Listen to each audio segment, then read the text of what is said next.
Okay, it's 7:03. I'm going to call the meeting to order. This is a meeting of the Town of Norton Zoning Board of Appeals.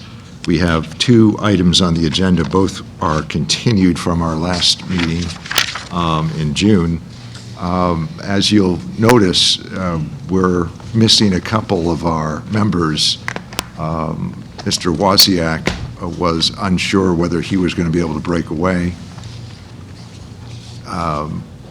in time. He is not here as of this moment. Mr. Tenore just contacted us and informed me that he was on an assignment in Boston still, as of 10 minutes ago, so he's not going to be here anytime soon. For the record, then, I'm going to have Mr. Wren and Mr. Boulay serve as the deciding members of the board tonight. As to matters that come before us, I understand that we'll just have you sign a form, the Mullins form, whatever it's called, to say that you've attended all the meetings in these matters and that you'll be carrying on tonight. Okay? I don't know that they would need to, do they, Amy, will they need, as alternates? They've attended all of the meetings. Then they're all set. They don't need to. Oh, so It's they only don't- if the Mullen rule applies, only if Meeting. a member missed a meeting. I thought it applied also to members who were not designated for the hearings. No, that's why you shouldn't designate until you vote. Thank you. Thank you. Okay, something new learned every meeting. Oh. In any event, to the applicants who are here, if there are any objections to proceeding tonight and you want to ask for a continuance, our apologies that Mr. Tenore and Mr. Wozniak are not here, or at least not yet for Mr. Wozniak. But go ahead. For the record, we have no objection. Okay, thank you. And for the record, you are The applicant, Edward Lewis. for the first item, which we're going to call off the table right now. Is there a motion to take the application for 34 Elm Street from the table? It was tabled at the end of the last meeting session in June. I'll make a motion to take it from the table. Second it. All those in favor? Aye. Okay, thank you. And for the record, the applicant's representative, again, has stated they have no concern with proceeding tonight. And these members were at the other meetings as well. I think you were only subject to the last meeting anyway. I'll note for the record that we are now in receipt of an engineered, or the entirety of the engineered drawing. So, Ed, do you have I have two more? Two additional copies. Okay. If anybody would like to. If We got one. David needs one, For the meeting and anyway, yeah. Amy, do you need, Does anyone? they, I got the plans off the Dropbox. It will take a minute. okay. If you guys can read them. At the last meeting, all we had was, I think, the left half of this. The stamp was omitted. And so we didn't see any stamp, and we couldn't see some of the dimensions, so we asked for the stamped copy, and that was submitted. Thank you. Understood. Or maybe it was already in the file, I'm not sure about that. But this is the same drawing that was submitted last time, we just only had half of it, is that right? Correct, dated August of last year. Okay. For the record, dated August 14 of 2018. Yep, thank you. And this would have been at the point that you had first presented it to the building inspector anyway. Yep. And for the record, the plans show the proposed structure, closest point 12 feet off of the side yard line on the southerly side. Yep. So that was one requirement. Amy was not at our meeting last time concerning this matter. Amy? Yes. You weren't at the meeting the last time concerning this matter. Showing me in. Right. This is for application for an accessory structure. The use, Mr. Carmichael, our building inspector, found to be a non-conforming use because the lot contains an additional primary residence as a grandfathered use, and so that there's no issue there, except that the applicant has to come before us because it's a pre-existing non-conforming use. Anytime the use is extended or altered in any way, the applicant has to come before us. The application is for what I'll term an unusual accessory building, an additional accessory building detached, what's been described as a pole barn of 3,120 square feet. Specifically, and the applicant's been very upfront with us, for the storage of, I forgot, is it 13 vehicles? Yes, 14, 13, yeah, 13, 14. Well, I thought it was 13. 13 last time you were here, you said 13 cars. You know better than I don't know. But in any event, those vehicles, we've been assured by the applicant, were his personal vehicles in that they're collection cars. Is that an accurate way to describe them? Yes, They're not, I'm sorry, I forgot. Are they registered or not registered? they're not registered, they're actually a few of my friends' house, one of my brother's house, one in storage, so they're kind of all around right now. But I'm sorry, are they registered with the Commonwealth as vehicles for driving? Yes, yes, they're all registered, they're not insured, yes. I see, okay. The applicant's brother, You cannot have a car registered and not insured in Massachusetts. Mr. You Fareed, need your insurance stamp when you go to the registry. that's a good point. I registered them to get the title to my name when I bought them, but I didn't insure them because I'm not driving them, so I'm sorry. I actually have it backwards. I have the title in my name, but I don't have them registered or insured. I apologize about that. Okay, all right. So the title in my name, when you buy it, you get a bill of sale, and if you don't register, or if you don't put the title in your name, then the seller can come back and take the car away from you. I understand. Sure. I didn't want that. You took care of the titling? Yes. Okay. In any event, though neighbor raised concerns that Mr. Fareed's brother, in fact, has a car dealership elsewhere, we've been assured that this is not for storage of any cars from the car dealership. These are this applicant's titled cars in his name for collection purposes. I believe the applicant also said that it's not his intention to do work on the cars in the garage. This is for storing, basically storing the vehicles. We had questions as to, this is something that we've never seen before, town council. I spent some time scouring the bylaws, and I have a couple of questions for the applicant. Members, feel free to jump in if you have questions too, or if anybody wants to go first. We have the plans that we asked for. We had continued it because we all had questions as to what this is that we were looking at. We'd never seen this type of beast before. I went through the bylaws, and I just have a couple of questions. The existing, on the application, it says the existing structure is 3,600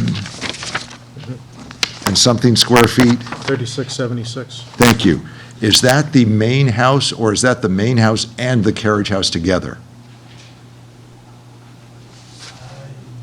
I believe that it's Would your builder, 1,600 square feet is the bottom, what's the footing, I guess, of my main house? Now, are they counting each floor, or are they just counting just what the land holds in the house? square feet of the house, I believe, is just the main floor. Of the main floor, I believe it was 1679. So maybe that's what the main house is. It is. See, the main house is not dimensioned here, neither is the carriage house. So if you look down below under lot coverage, Right, the right. existing building, if you add 1610, Ah. plus 2066, you get 3676. It's right here. Good. That's the question I was getting at, and I didn't have this until just now, so I didn't see it. I don't think it was on the half. It's Yeah. not on the Dropbox. So now I see that, and that was my question, because there's the bylaw has a provision, if you're going to exceed 10,000 feet, you have to have a special permit, I believe, Right. to do it, but this total would not exceed 10,000 square feet, according to the plan. Do we agree, members? I agree. And on the application, it said 3,674 square feet. I just didn't know if that was only the main house, or combined main house and carriage house. Now we understand that's the main and the carriage house combined. But specifically, I was looking at, now, just a second.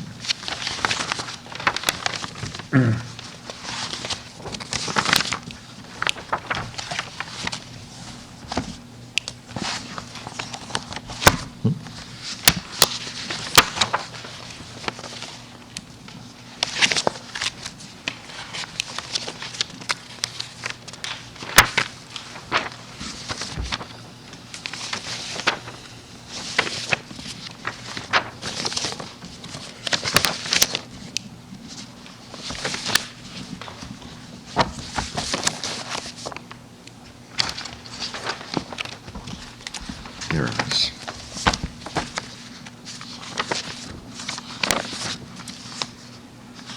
I was looking at bylaw 175-4.8, special permits for certain uses. It says a special permit required for the construction of any commercial or industrial building, blah, blah, blah, that's not applicable. For any addition to an existing building which causes the building to equal or exceed 10,000 square feet, and for the construction of any additional freestanding building which causes all combined buildings to equal or exceed 10,000 square feet in area. I was questioning whether that is invoked here.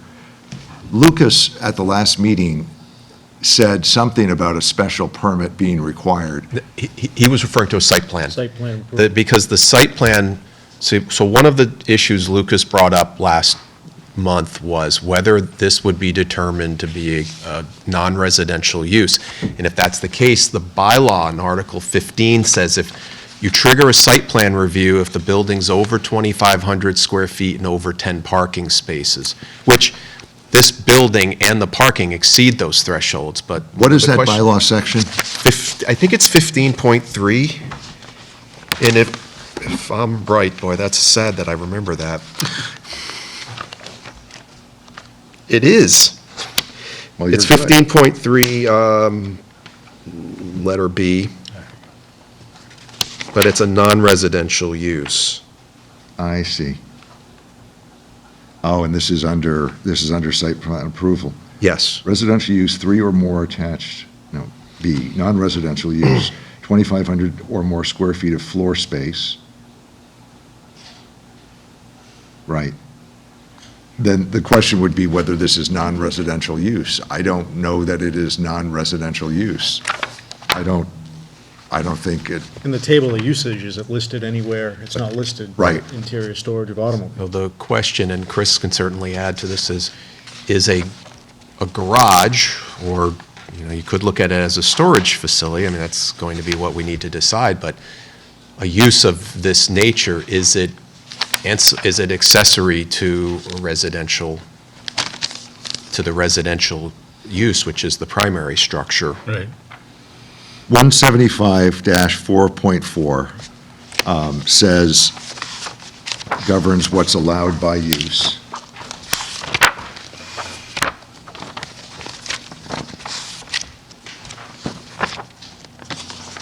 Allowed by right, I'm sorry.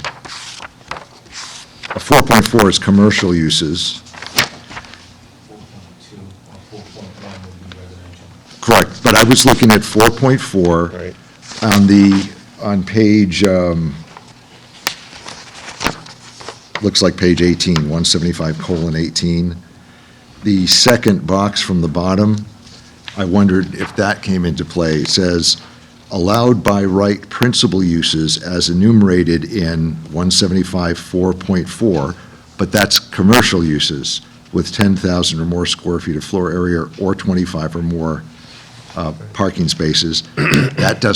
That's not invoked because it's under the limits, and I don't think this is a commercial use either.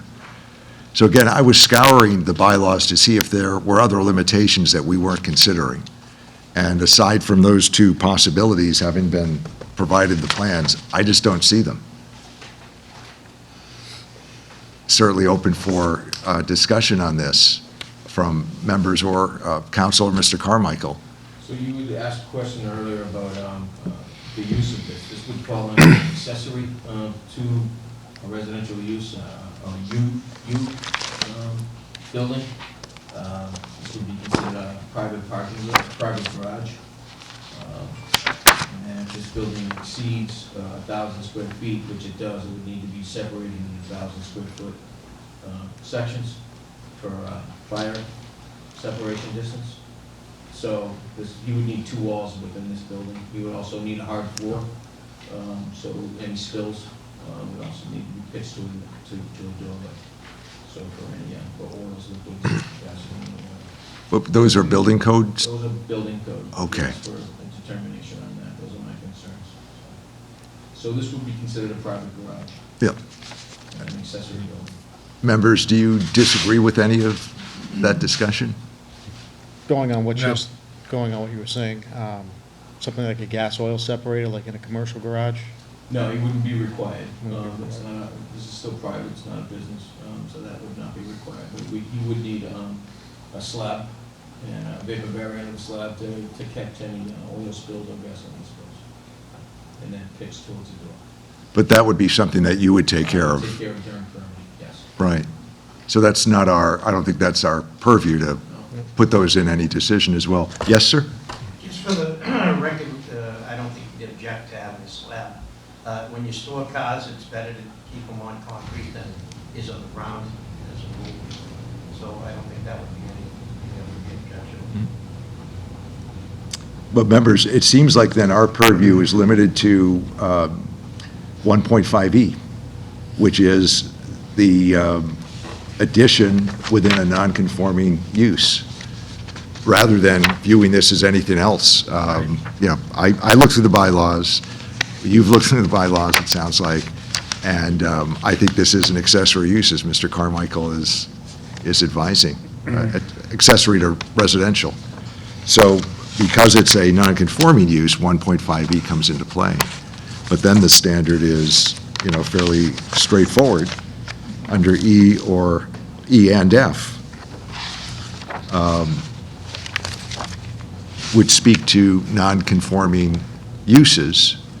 Non-conforming use may be changed, extended, or altered only upon a finding that the change, extension, or alteration shall not be substantially more detrimental than the existing non-conforming use and is subject to conditions. It's the intent of this subsection that such change of use be permitted by the Board of Appeals whenever the proposed use is of the same general class as the existing non-conforming use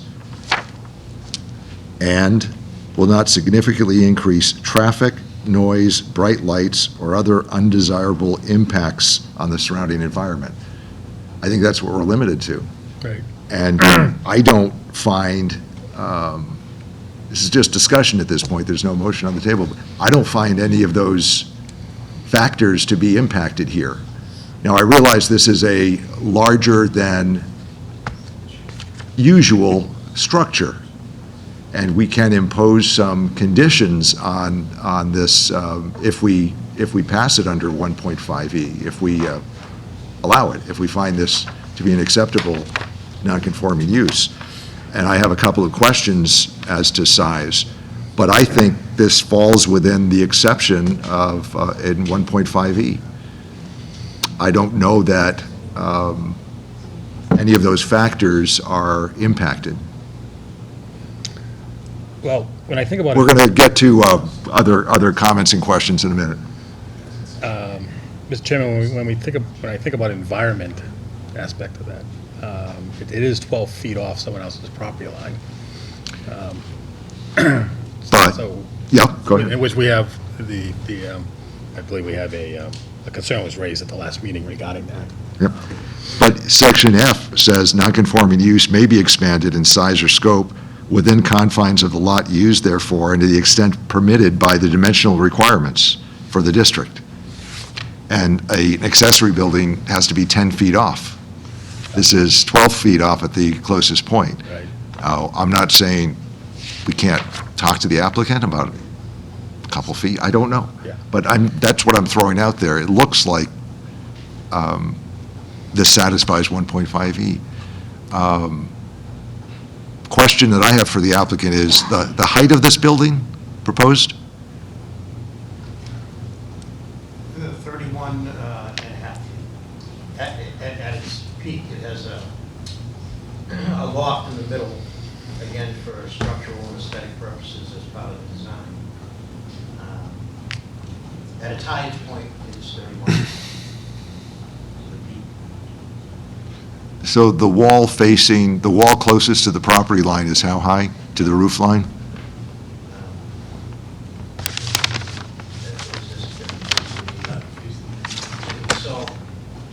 So this side here would be facing the neighbor who's objecting. So they would be looking at the back. of- That faces the south? Yes. And it actually, it's, I believe, 12 feet taller, only in the middle here. The whole thing, again, at its highest peak, is 31 and a half feet at the top of the center. I see it. I know we discussed this, This is the second floor. Right.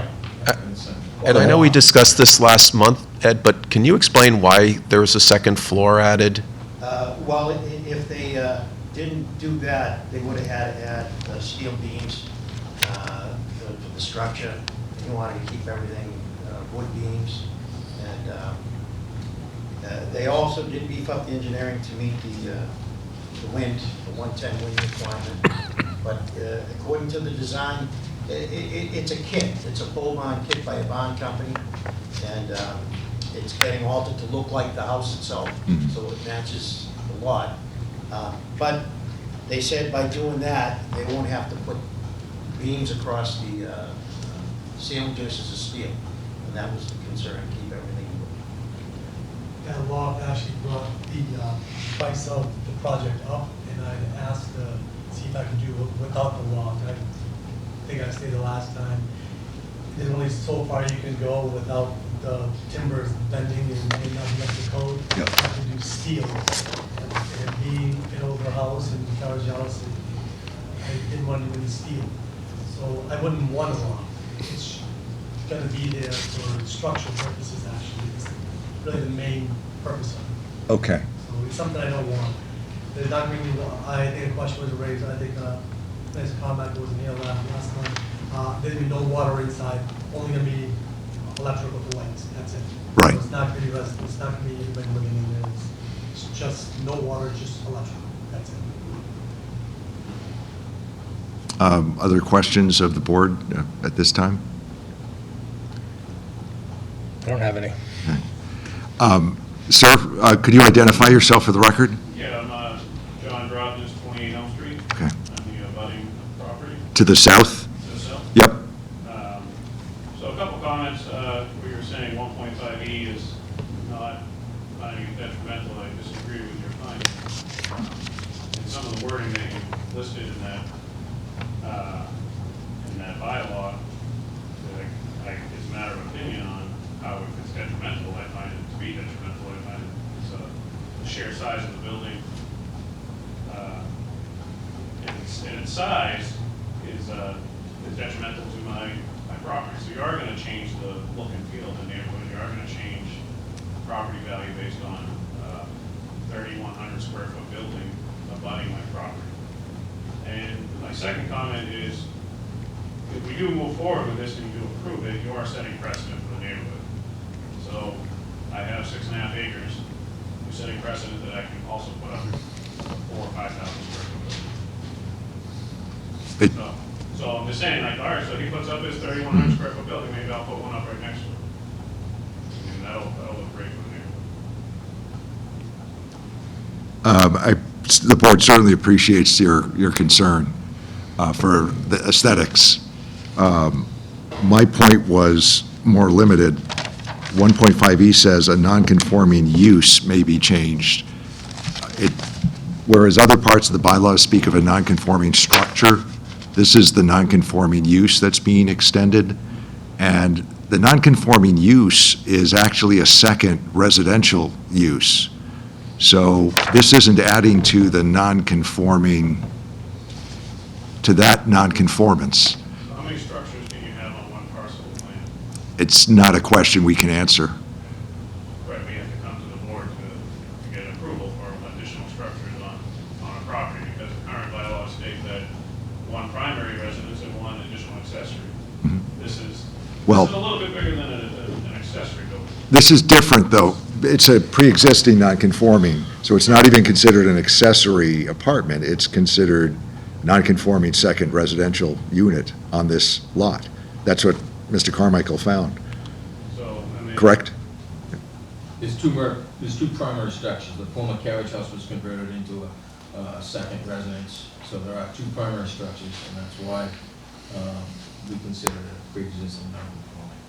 So the non-conforming use that we're talking about is the non-conformance of two existing dwellings. This isn't a non-conforming structure in itself. I mean, I'm making that distinction in the bylaw. Maybe that's a false distinction, but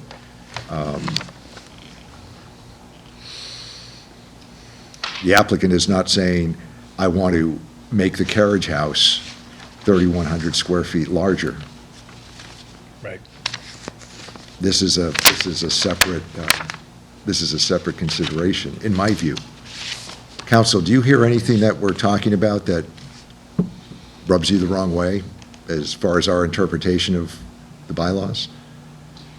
No, your interpretation of the bylaw, I agree with your interpretation of the bylaw. I am struggling with a 13-car garage being the same scope. As a garage, as a regular accessory building. Correct. I think this is an accessory building, that's where I started. Yeah. It is an accessory building to residential use. I mean, unless 6 people are living there, they each have 2 cars. But otherwise, I think you're kind of going over to maybe a commercial kind of use when you have 13 cars. I don't know how that's accessory to the residential use. I think you're expanding the use. I agree, but that's why I'm reading 1.5E, that we're expanding a non-conforming use, meaning the lot itself. We're expanding the use of this non-conforming lot. I don't see anything in the bylaw, and that's why I was saying I looked through them for a couple hours. I don't see anything in our bylaw saying a garage has to be just 2 cars or 3 cars or 4 cars. I mean, maybe it should be there. Maybe we consider that for the bylaw review going on this year. But I just don't see anything, and I'm of the mind that if it's not prohibited, it's permitted. And what right do we have to say you can't do that Well, I think you have. unless it violates some tenet of the bylaw? But we're limited to 1.5E, I think. Right, I do think that you have the right to limit the scope to what has been presented. So I would condition this that the applicant once a year has to give copies of the titles of the cars to the building, turn them into the building department. Because if they're not going to be registered, we can't track them that way.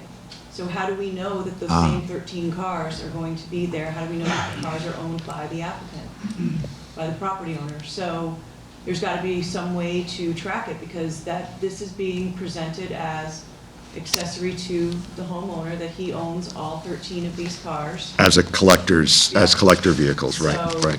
I would suggest that a condition be made that, first, that an affidavit is filed with the building department stating that he owns these 13 cars and attaches the copies of the title to the 13 cars, to all 13 cars. Listing the make and model of each car, and then attaching titles. And I would say that when a title is transferred, he has to report that to the building inspector, the building commissioner. Is that offensive to the applicant? For the record, there's no objection. Not at all. I can do that anytime you guys leave. Okay, that's true. I think you could also consider requiring a deed restriction that the barn only be used for residential use. I think that would be part and parcel, but I see what you're saying. The finding is only, if you make a finding, it's only Right. going to be for residential use. Yeah, But I think as part of it, belt and suspenders.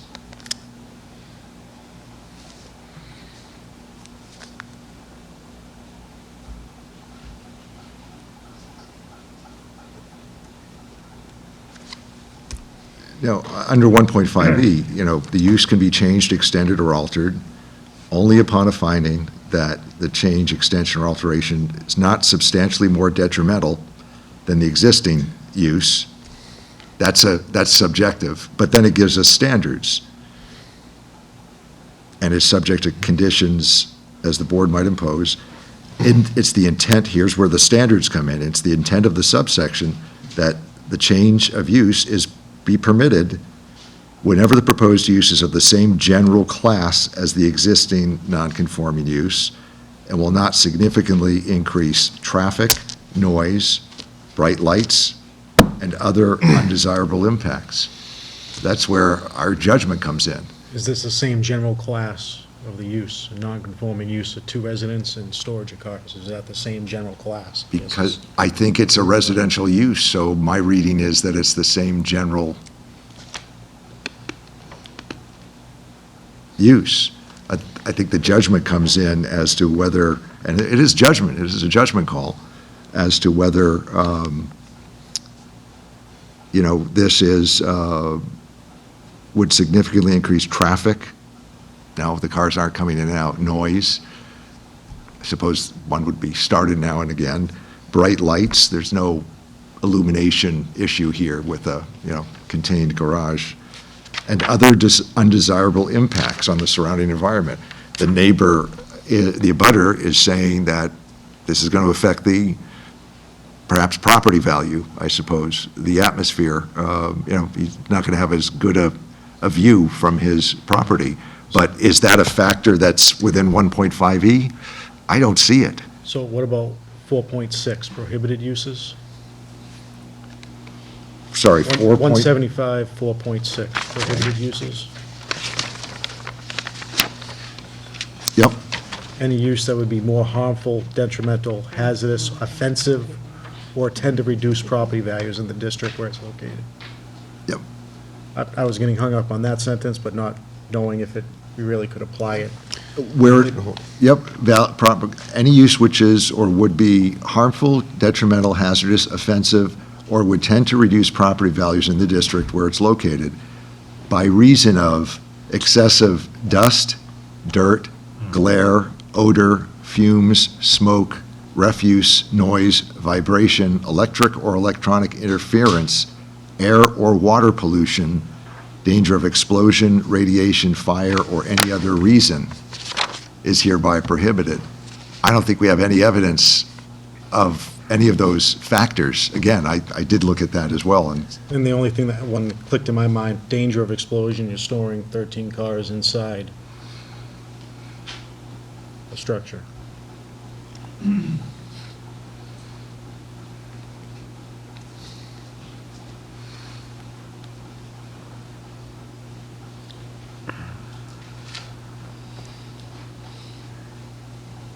I don't see where that section's applicable. 4.6, I understand that. I guess if you have 13 cars, I suppose it's more likely that one explodes, but cars generally don't explode, so I don't see that as a concern. But the cars don't, but a battery could, battery fire, could be many things. Because it said any use, that's kind of what drew my attention to it, and that's why I was reading it. but I mean, somebody can store a bunch of batteries in a garage and we'd never know it. Somebody can have small engines or engines in a garage, we'd never know it. I think that would be stretching.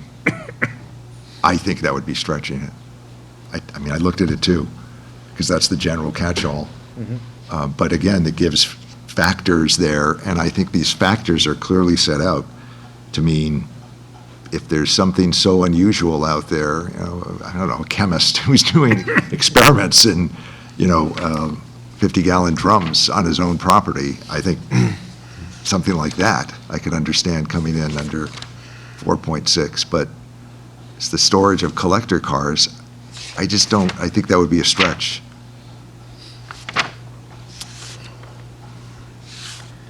Yes, sir, Mr. Drobnis? The 50 by 60 garage would be limited to 13 cars, because last time I checked, 50 by 60, 3,000 square feet, you can fit a lot more than 13 cars. No, the applicant has said that it's 13 cars, and that's what we would write into the decision. He had explained the last time, needs some space to enter and exit with a car at any particular time, to the extent he's going to be doing that. And that's the reason for the square footage. And also that it was a kit, as was explained, that, is of a particular size. Yes. One thing, these cars are not gonna be used as drivers as far as noise and pollution like that. They're gonna be stored with the batteries disconnected. They all have less than 1,000 miles. My lowest mile is 323 miles. So they're not gonna be in and out of the garage. They're not gonna be, they're investments / man cave / They're not fueled up and ready to drive. No, they Right. probably all have about 8 tank, maybe less. Yep. And they all have stable in it, which is for the fuels doesn't go bad. So they're not, so I can't go and start a car and go for a drive. It's not. So when I do start them up, it's probably gonna be when I sell them when I'm 55 or 60 years old. They're all investments. They're collector cars, basically. Again, we're just discussing this, but my feeling is that if something's not prohibited by the bylaws, it's permitted. Maybe we should have a bylaw going forward about, collector cars, but, I don't think it's more the cars, it's more the size of the structure being okay. Yeah, I'm struggling with, much bigger than the primary. If it's an accessory, it's an accessory to the primary, obviously. Yep. So primary structure's 1,600 square feet footprint. This is almost double that. Yeah, I agree.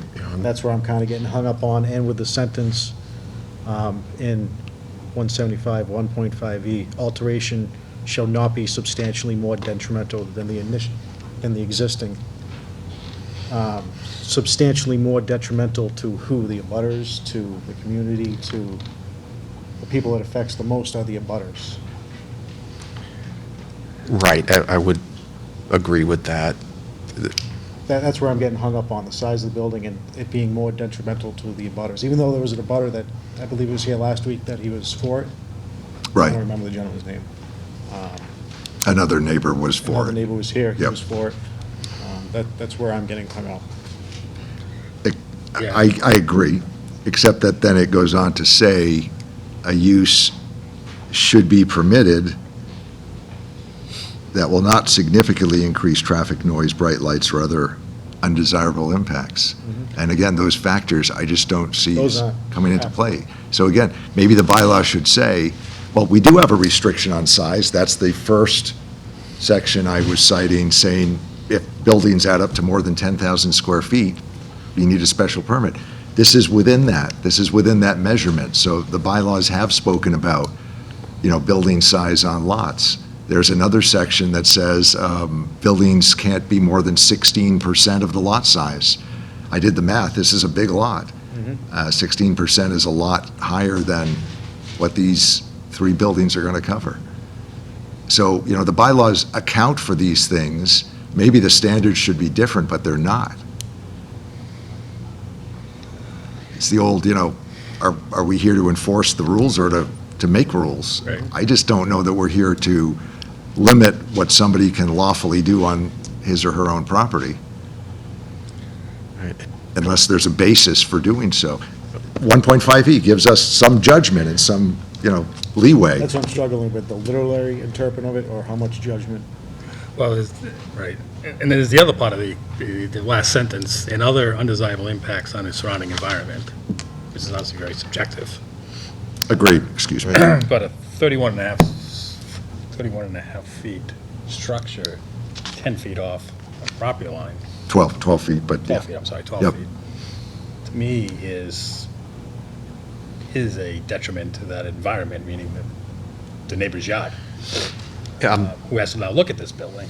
And Right. it's very close to, One opportunity you do have, if I read this right, it does say, Beck, that it's subject to such conditions and limitations as the board might impose. I think this gives you the ability, if you were to move forward with this, to impose screening requirements to protect the abutters from it. Now, that might be an option to go here. We'd have to, you know, through the planning board, we've worked on landscaping requirements, and we could do so here as well, if that may be a way to at least partially remediate the view impacts, which in other sections of this bylaw, you are to use screening to deal with these issues of the unwanted visual impacts. I think it's Yeah. important to note that without, if this property wasn't already a pre-existing non-conforming use, I don't see how the structure or use could fit into the definition of accessory use, because Right. it's not customary to the principal use. Having a 13-car garage is not customary to a single-family residence, and it's not, it also has to be subordinate, and it's double the size. What are you looking at for those? The definition. definition of accessory use or building. Okay. So if this wasn't a pre-existing non-conforming use, I don't think that they would be able to get a building permit for this as of right, as an accessory use. So because it's a pre-existing non-conforming use, they are expanding that use by putting a third use, pretty much a third principal use, I think. Well, I actually thought of it in those terms, but came to the reverse conclusion, the opposite conclusion, that but for it being a pre-existing non-conforming use, wouldn't they have a right to do this? They don't have a right, the Well, board they'd have has to to get- find that it's not, the board has to find that it's not more detrimental. Right, but if it weren't a pre-existing non-conforming lot, No, they would not have a right, I would opine that they do not have a right to put this structure. They would have a right to put a garage is an accessory structure, but I'm not sure how you could say that this is customarily incidental and subordinate to the principal permitted use. Because it's, first of all, it's not customarily incidental. A garage is customarily incidental, not a garage housing 13 cars. I highly doubt that that would be considered customarily incidental. And then it's definitely not subordinate. It's I'm not- double the size of, yep, I understand the size. yeah. I don't know what incidental or subordinate means. I mean, incidental is you're a homeowner and you can do things on your property. And subordinate, I think, is I don't know, it's a poor term, I think. What does subordinate mean? Small? It's less than smaller. Smaller? Yeah. I don't read it that way. Though I think that the I agree key that. language there is customarily incidental. Mhm. Right. So if, a garage could be incidental, I agree. But customarily, I don't think a 13-car garage would be. That's not every principal single-family dwelling has a 13-car garage. I would argue that almost every single-family dwelling has a garage, it's one or two, maybe three. Right, they're usually Understood. no more than three. I mean, very large homes might have a 4-car, but that's, A lot of towns limit the size Yes. of the garage Right. and the size of the accessory structures. We don't do that here within our bylaws. Right. Most towns limit to 2, some 3, some a percentage of the Yep. the structure itself. right, And a point of knowledge you can also make is the type of construction they're doing post and beam,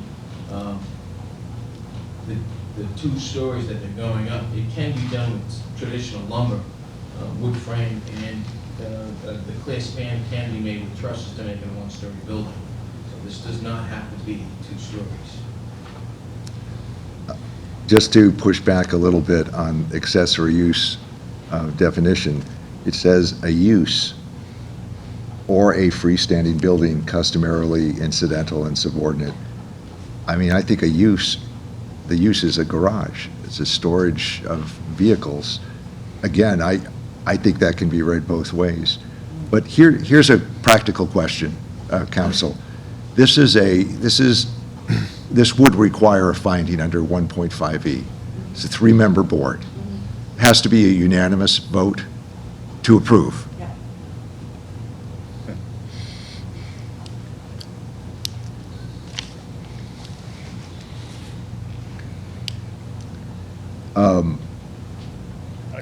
I'm really struggling with considering this a customary, that this building is a subordinate to the primary structures on the property. To me, this is a How many very large people, building. how many people live in your house? Me, my wife, 2 kids. Okay, thank you. And in the carriage house, I think you had told us this before. 3, there's a Brit and his 2 kids. Nick and, I mean, I don't doubt that it will look very nice on the property. You know, like, everything I'm hearing, you're gonna do a nice job, and it's going to look appropriate, and it's gonna probably fit in somewhat, but it's gonna be a big, it's a very large building, and larger than the existing homes Yeah, on the property. So it's obviously gonna be prominent. It'd be I, hard time not to walk on that property and not see that home, or that building, you know, this barn. Yep. Versus someone's garage out in the back. This will be very noticeable and be there, so Okay. that's what I'm struggling with. To me, it's not subordinate to Okay. the primary residences. Or at least I'm struggling with that aspect. Counsel, can I ask you something else? Is there anything that you feel should be looked at outside of the meeting? I'm looking at that quorum of vote.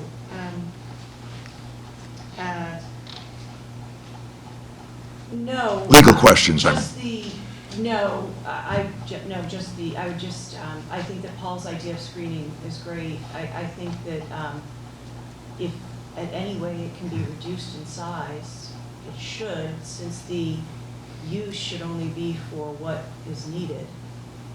So, I mean, you're only granting a finding based on what you were presented. So you were presented 13 cars, storage for 13 cars. Right.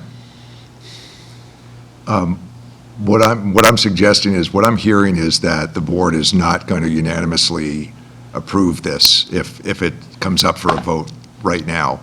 I'm simply asking, counsel, is there any other legal question to look into after the meeting? In other words, to come back again? And I don't want to just keep continuing meetings. We've been doing that too much with a couple things. And then I'm going to put a similar question to the applicant. If I call for a motion now and a vote, it doesn't sound like we're going to unanimously approve, even with the conditions we discussed. Does the applicant want to alter the plans at all and come back the next month? I mean, we can put this to a vote. I'm just giving you the realities of what I'm hearing. And I hope I'm not stepping outside the bounds of what I'm supposed to do. But it sounds like 2 members perhaps are not going to vote in favor of this, even with those conditions that I was going to, thankfully to our director and to council and to the members, for talking about. We could also ask the applicant to move it 5 feet further. I'm not in the business of asking for specific changes. That's why I'm kind of asking the applicant, is there some other, the applicant and his builder have been over this for a long time. They've obviously spent a good deal of time planning this, setting it on paper and satisfying. They might have talked about a lesser structure.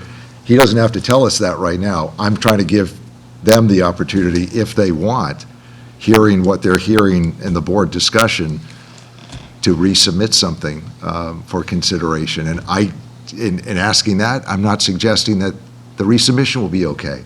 If it goes down to 2,800 or 2,500 square feet, which I think Lucas had suggested, I'm not sure that's possible. Number 2, I'm not sure that would change anyone's mind, so there's no guarantee here. I'm just throwing it out there and asking board members, do you feel we should take a vote tonight? Is it out of line to ask if there's something to the abutter that it affects the most, that, say if the building was shorter, or say if there was more screening, what would alleviate more of your concerns? Screening meaning of some shrub, bushes of some sort, of some height, and Because the height of the building and screening would definitely help. Obviously, the height, I think, is one concern, because that's a massive building. But obviously, if there's some type of screening, and, I think the size of it, if it went down a little bit in size, but that's what my aesthetic is that, but that's just my opinion. yes, I'm sorry, applicant, Mr. Fareed. I contacted a few tree companies. there are trees in the bed that where the proposed unit's gonna go. I am moving those trees back, they're about 21 feet tall, so there is gonna be a screening there. Second thing. You can move a tree that large? Yes, they can actually move up to 40, it depends on how much you want to spend. I don't want to kill the tree, the trees are pretty, I don't know if anybody's about property, I'd like to keep it very, maintained very well. So the trees I don't want to cut, so I'm going to move those trees. I contacted Tree Tech and Medic Tree, it is possible, it is something they're going to move. So this was something that, You were thinking of anyway, yeah. it's more of a 99.9%. I don't want to chop the trees down. Would they be moved in the position of being some screening, are you saying? Yes, I see. behind, so the whole structure would not be seen. Is this one tree you're talking about that's on the map here, on the plan? No. No, this. There's just where some this called bed is out here. going, There's a huge bed here, There's 6 huge utes, and they're gonna be moved back. So it's gonna cover the back of the garage, so you won't see all of it. So Oh. as far as the height goes, as far as the height goes, I can call Berkeley Barnes, or I can have my call Berkeley Barnes to see if they can reduce it.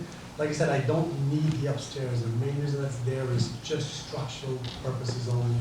We can certainly ask, can you bring it down to 27, 28 without hurting the structure and keeping it up to the building codes? My only suggestion, we've done this before in other cases where there's obviously some opposition, and it's less costly, I think, to an applicant than having to start the application process over again. I mean, it's only maybe a few $100s, but that's why I like to have an honest discussion like this and give you the opportunity. Do you want to take the next 4 weeks? I don't know if we have another meeting scheduled, it's probably 4 weeks away. We do at the end of August. Okay, is it 4 weeks from tonight? I don't It's the know. last Wednesday of the month. Okay, so it should be. Do you want to see what you can do rather than take a vote that probably isn't going to pass tonight? If we turn it down, you're barred from bringing a repetitious petition for 2 years, but of course, if it's a changed plan, then it's not repetitious. I'm just trying to save the trouble of having to, bring another application if you come up with something else. Can I ask my neighbor any questions? Of course you can. Sean, what would be the height that would be sufficient? So this way I have something, and maybe we can solve something tonight, because as long as it meets the height requirement, those big Utes that you see there, they're about 20.2 feet, they're not being cut down, they're being moved behind the garage. So junior life won't see all of it, Right. but what height would you be okay You're with? saying those are like 22 feet? They're like 20 feet, they're like 20, I mean, I can't, it's a guesstimate. It's Yeah. not like- Is that a standard one-story structure? I don't, Yeah. I mean, there's 10 feet per floor in a building, so 20 feet would be a two-story structure. You'll have the pitch that'll be above that. Yeah, I get you, I see. so, I mean, I don't know what's the ceiling height in that? Ceiling height is 12, 12, yes, 12. so, I mean, I don't know enough, but like, obviously, if the pitch can be a less of a pitch that the trees hide it, then, that's If something you that would do be less better. of a pitch, as you know, geo construction company as well, then the snow load bearing would be, you have to change, then have to go to steel. Right, but it sounds like you have to partition the inside anyways, so Yeah, that's good. structurally, you're gonna have to put, the building inspector saying you have to put walls Hmm. in, so then that's gonna carry the weight of the trusses or post and beam. Oh, yeah. So what's the height you would be, that you would If be? the screening covers it, then that's, that would, The partition means a wall? Solid wall? Partition generally means a non-bearing wall. You would need to put a bearing wall in if we were going to carry the load that they're talking about now. So the width of the building being 50 or 60 feet, depending on which way would be, and then the span up to 20 feet would be a very low-pitched roof, probably only about a 3 or less than a 4 pitch. I guess what I'm asking is, does a wall work in a garage where you're Wall's putting? going to have to work unless you put sprinklers in. Oh, I see, the option is to sprinkler it. Okay, wow. Mr. Chairman, I misspoke, it's 2 out of 3 for a finding. But 2 would have to approve the 1.5E? Oh, okay, well, thank you. So this is different than a standard, Not a special permit. but a variance requires a, Oh, is this a variance? no, I'm saying otherwise, a variance requires unanimous, but this is Yeah, everything but 1.5. this would require, Oh. or this in a comprehensive permit. Okay. Would be majority. We've had that question before, so, thank you. For the record, Mr. Tenori is here at heroic speed from Boston. We're still on, we're on the first item, the garage, and Mr. Fareed. Since you missed tonight now, up until now, I've asked the 2 newer members to be the voting members on this. Understood. And there was no objection, but certainly you can take part in, the proceedings. We're at the point where we're either going to have a motion, or we're asking the applicant if the applicant wants to try to come back in a month with maybe some more information or some lesser plan that would work for him, that might not be as objectionable to the neighbor, and that would also, convince the board that this was okay. Right. Because the discussion, this is just very informal, the discussion has been, there's some disagreement among the board members as to whether this would pass muster under 1.5E. Yes, sir. I think at this time, we would not want to vote, we would want to go back to the bond company and see if we can revise the plans, to try to compromise in some way, and still have it fit as 13 cars, which is the Right. reason structures to be built to begin with, to give some relief to the neighbor Yep. that is an objection, and that'll give us time to do so, and we'll be in consultation with the building inspector along the process, and then when we come back, we'll have a final product that you could. At least then we'll have something further to talk about. Is that fine with the other members? Absolutely. It would take a vote to continue, and what was the date of the application? I think it was May 10? I had it in front of me a minute ago. It was May stamped May 7th. 7th. May 7th, so we're supposed to take action within 100 days. May 7th, July, August 7 is 90 days, so we would need an extension. August 28th is the date you're meeting. August 28th is the day we're meeting, okay. So because the 100 days would expire probably 5 or 10 days before that, we would have to ask for an extension of our 100-day rule We'll from, be okay with a decision on August 28th. well, You won't. In writing? You won't have a decision on August 28th. That's your meeting date? yeah. Yeah. So the It decision won't will be be a decision. Right, within but- 14 days. Wait, let's, hold on. I will ask the applicant to extend the 100-day rule, the time by which to render a decision, that means written decision and filed, I see, till, just to be safe, September 30th. If we take care of it at the next meeting, we take a few days to write up a decision, and it has to get posted, this and that. If the applicant will agree to that, I think we can live with that and extend it, continue this to August 28th. With the possibility of it coming sooner if, Well, the next meeting's August 28th, right. so that's when we would be taking a vote, I would think. Right. I mean, you can always agree to extend it as the applicant. We need an extension in order to go beyond August 15th or something at this point, just because the bylaw says we have to render a decision within 100 days of the application. And that's what Okay, we'd like. and counsel, do we need that in writing? Yes. Do you have an extension sheet? I don't think we I have a do form. not. Could he email it to me? Or No, we need it Or you tonight. need it? to need it tonight? Okay. Yeah, so we have to take a vote.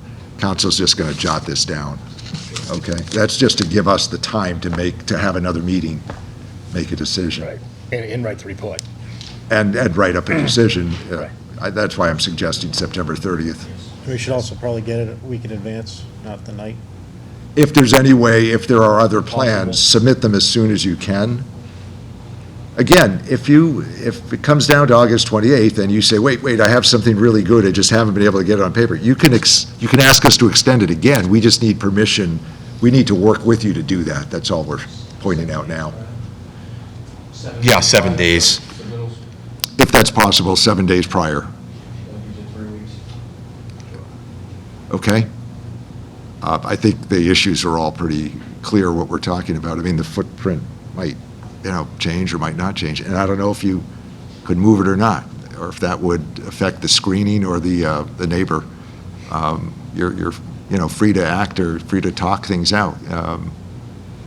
Anything that would help would, I think, help the board decide as well. And council's just writing this out. We're, so we're 12 feet away from the neighbor, from the abutting, and then we're also 125 feet away from the buffer zone for the wetlands, I think it is. Yeah. Would it make a difference if we move it? Would it make a difference if we move it 20 feet? Closer to the buffer zone. Closer to the buffer zone? That would be a question And that for the will- neighbor. And that will, he'll see a lot less of it. More trees will be in the way. Oh, is that so? Yes, so we can move it. Yeah, so we, It'll I be can, right up against the carriage house. Do you- It'll be 5 feet from the carriage house. You can't be closer than 5 feet to that carriage house. yeah, Cannot be. no, I'll still be, Without doing fireproofing the exterior. no, I'll still be at least 20 feet away from the All right. carriage, and maybe even more. The carriage house is only 35. 35 feet away. No, So if no, you no, move it 20 feet, no, if I move it this way, 20 feet? Yeah, Which way? Not this way. Towards the center of the Uh, property? got No, 30. no, no, I would move it back, towards the back.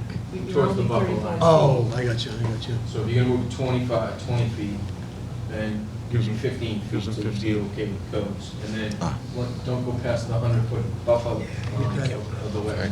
Because there's a lot more trees here, and the neighbor's house is here, so he would actually see a lot less of Ah. that. And I would still put my utes on the back of it. So redraw it up on the plot plan, and then have the new kit from the company, and then try to have that submitted a week prior to the meeting.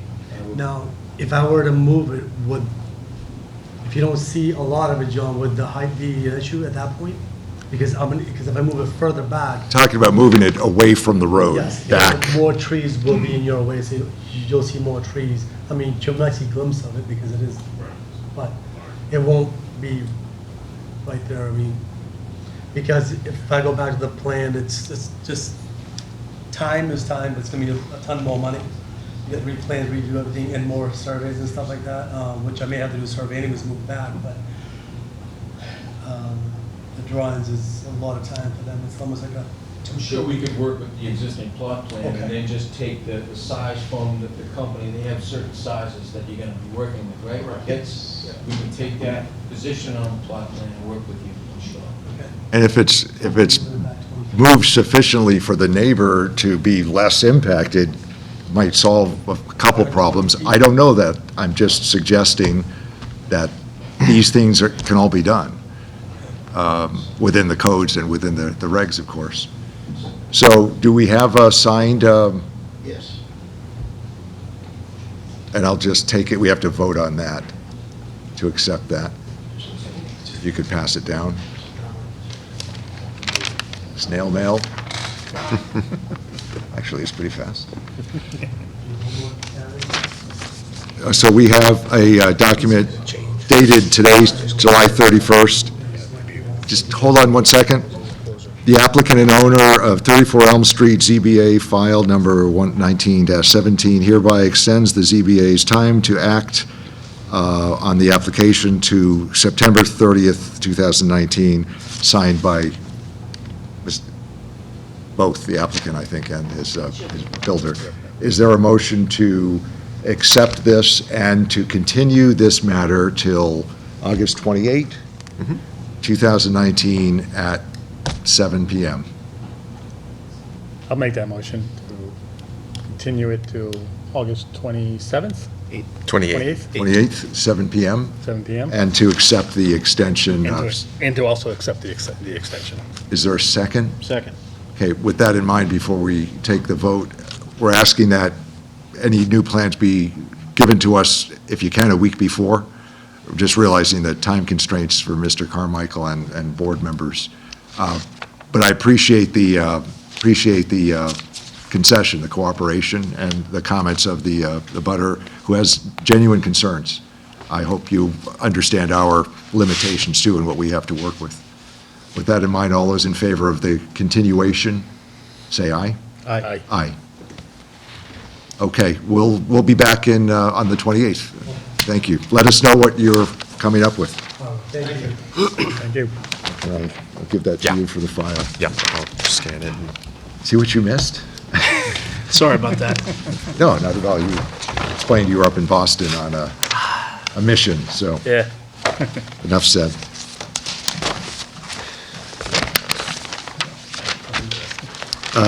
Okay, the next item on the agenda is the application for 131 Taunton Ave. The owner, Mr. Brandon, who is here, and his counsel, Mr. Costa, I saw earlier. Is Mr. Costa here? I didn't see you just now. Thank you. Can you come forward? Is there a motion to take this from the table for further consideration tonight? Make that motion. I'll second that motion. All in favor? Aye. Aye. You've been on this the whole time, correct? Yeah. Then who was the second member? Okay, That'd be me, I believe. okay. So, but as Amy has said, we shouldn't do that until time for vote, which I never thought of before. But Okay. we'll do that at the time of the vote. Mr. Costa and Mr. Carmichael, can I ask Mr. Carmichael first where we are as far as what you and I saw on July 8th and what remained to be done? So the only open permit right now is the accessory structures. Council and I have been in touch over the past couple of weeks and over the last month to what was outstanding. There was a conservation question. In my June 18th letter back to council, they were told that they had to do, the applicant was formed, health agent, conservation agent. Right. How did you make out with conservation? Did you get signatures from them, or well- did they continue before, after June 1st? The- Or is that where conditions stand? Yeah, so we do have a letter from the Conservation Commission, which we may have had at the last meeting, dated June 11th. Right. So on June 10th, this is the letter from the Conservation Commission. On June 10th, they reviewed the request for certificate of compliance.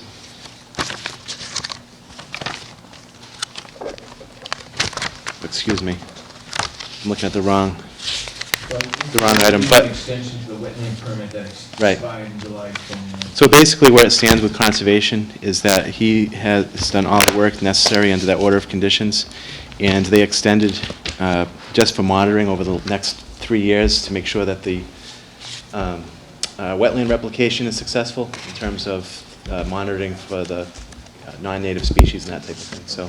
And I think they're also, and then the health agent was waiting on the primary structure to give a decision on the septic system. So that's contingent upon tonight's findings. Right. I think that was the only thing he needed. Right. And then I needed information on wind and snow loads, which was given to me. So Okay. as far as I'm concerned, I'm all set on accessory structures, the permanent, but I'm waiting for a decision on the primary structure. Okay, where does that leave us? For the record, on July 8th, I went out with Mr. Carmichael to view the property. I was there. Yeah, sorry. Yep. And Mr. Tenori was there as well. And my observation was that it was obviously a working farm Correct. in fairly good condition, and crops coming along, trees coming along, fruit trees coming along, I think, with some animals. Not commenting on whether the animals were subject to the health department rules or not. I don't know that, but it was certainly, for the record, a working farm in my observation. Mine as well. So I guess my question is, where are we on this? This is an appeal of the building inspector's letter of February 2019. Have those items in the letter then been satisfied? I guess our purview is to say that the conditions have been satisfied. Those conditions that I just mentioned were on the accessory structures only. The primary structure was the sheer size of it, was a very similar discussion that we had in the previous case on Elm Street. Yep, The sheer size of the structure in a residential zone, the number of dwelling units, I consider it two dwellings, and then one commercial space, making a commercial building. So those are my concerns, those are the basis of my denial. So those have not been rectified as far as I'm concerned, and that's why it's here for you, for your decision. were the plans for the building altered to show that it's only one residence? Is there a plan to do that? The plan building had- inspector had found Yeah. evidence that there would be more than one dwelling. So I So, thought you were taking care of that, or that there would be some other assurances on the plans or something like that. absolutely. So whatever needs to be done to limit it to single family, that's not a problem at all. The intent is that it's a single-family home. So whatever it was on the plans, that's not actually in the letter. So I did a detailed letter May 29th, and we didn't cover that item because it wasn't actually in the denial letter. But that being said, it's definitely intended to be a single-family residency. So whatever condition the board wants to impose around that is fine, because that's the intent. Yeah, the very first denial letter was that he had thought it was a two-dwelling. If you go back to the very beginning, Yeah, I'm looking. it was that the building inspector determined that he, according to what he saw, it was going to be two dwellings and a commercial building, Based on the drawing itself. based on the plans that were submitted at that time. I'm not disputing that was stated at the No, meeting. right, yeah. It's not in the letter. It doesn't have to. Well, it doesn't have to be. But he denied it for other reasons too, but he Okay. brought up another concern. And I would respectfully submit that I have it going back into my. we're appealing a specific decision. But that being said, we definitely are comfortable with single-family occupancy. Whatever needs to be done on the building plans is fine.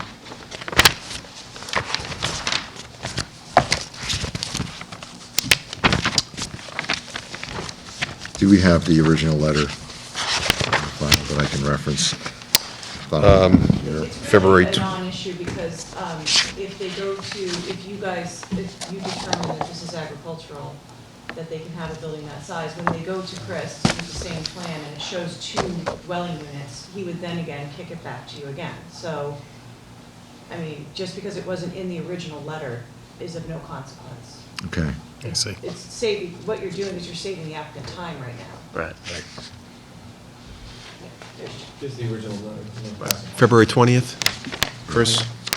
Yeah, Tom, I have it here. Okay. If I'm gonna rip this apart. if I may, Yep, if the zoning board issues, it has a condition that says something along the lines of, building plans shall show single-family dwelling, that, we have absolutely no problem with that type of requirement. That's the intent. There was also the concern of the majority of the space is designated shop or storage, and the fact that Mr. Brandon had his business registered there. I think there's 58 or 59% of that space of that one building is going to be for commercial use. So that was, and the home occupation in our zoning bylaws only allows 25%. So that's pretty much laid out in the original regulations. So this is where the legal question for the board comes in, because we represent that a farm isn't limited to the 25%, that as an agricultural use, and a farmer can have a barn.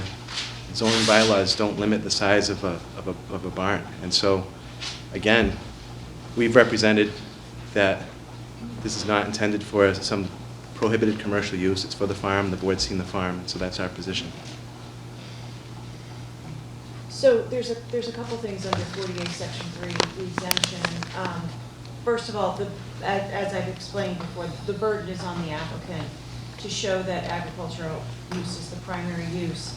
And then you need to go to the structures, and you need to look at each structure, and the use of that structure must be agricultural or incidental to agricultural. So a single-family house is allowed on the residential side of this lot. Yep.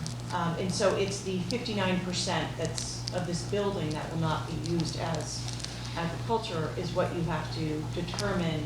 The use of that 59% will be agricultural itself, which is hard to do with a structure, so it has to be incidental to the agricultural use.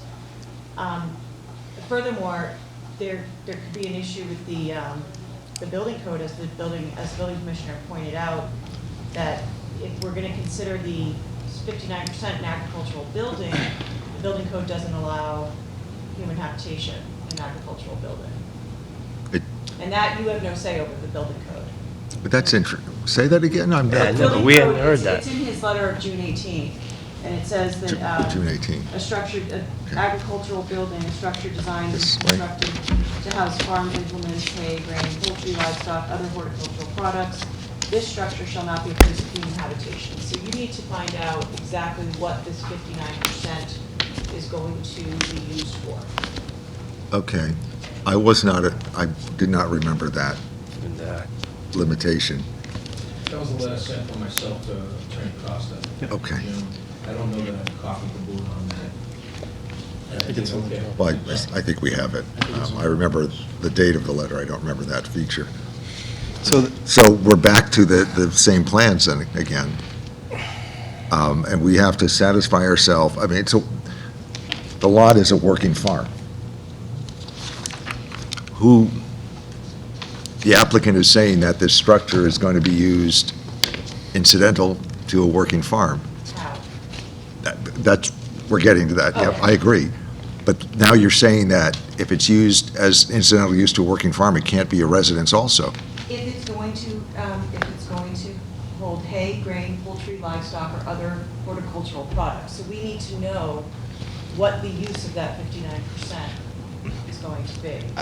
And that's for the applicant to inform the board. right. So that specific rule, it comes from the building code, and it's about a building and whether a portion of it could be used for dwelling purposes and the other part for horticultural or agricultural purposes. And we've studied that issue. I'm looking in my file here, because there's a provision of the building code that if appropriate separation is provided, that the separate areas would be considered separate structures. So we believe that under the building code, when we go through the building plans, that we could satisfy that requirement.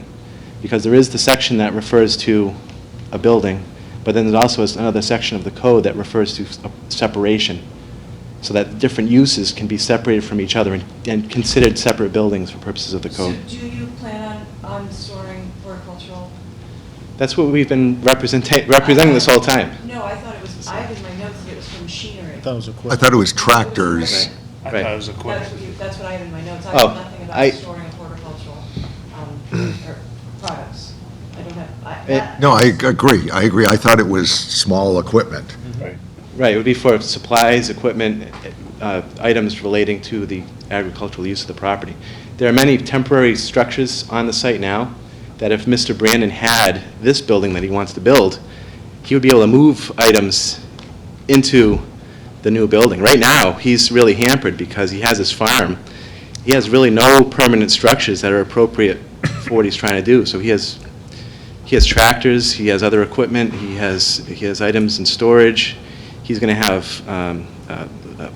when he starts to pick his crops, he's going to need a place to put those items. And so the intent here is that this 4,000 square foot area of this building would be used for those farming-related purposes. The same way a farmer would use a 4,000 square foot barn, except that this barn is attached to the dwelling. But to store crops that are harvested, that is horticultural use, Right. which implies, from what we're learning, that it can't be residential as well. I don't know the building code, that's not our purview, building code and separation of one building into two. I don't get that because it's We're here not- just representing that as a zoning matter. There's nothing in the bylaw that prohibits this, and that it should be allowed. And so- Except that, as council points out, if you go to the building inspector and he says, That would be. I can't see I can't do horticultural and residential, you're right back That's- before That's us. him interpreting the building code, Right. not your zoning bylaws. So the appeal would be to a different So the board. building code that council's speaking, if I may, refers to firewalls. So Right. there's fire partitions, there's firewalls, and depending on the type of construction, block, brick, double white construction, you can separate buildings, okay? It goes from floor to ceiling, right to the roof sheathing. But the provisions of the definition of agricultural building on the 780 CMR says no dwelling within an agricultural building. That's my concern, so I would have to deny it again. But if you denied it, that Then it would be... would go to, I'm sorry? It would go to BVRS. So what I'm reading from is, it's section 313.1.3, and I don't have the complete citation, but it states, "Each use group shall be considered a separate building where each such use group is completely separated from adjacent use groups by firewalls." So this is what you brought to our attention, having a fire resistance rating corresponding to that required by, and it goes on from there.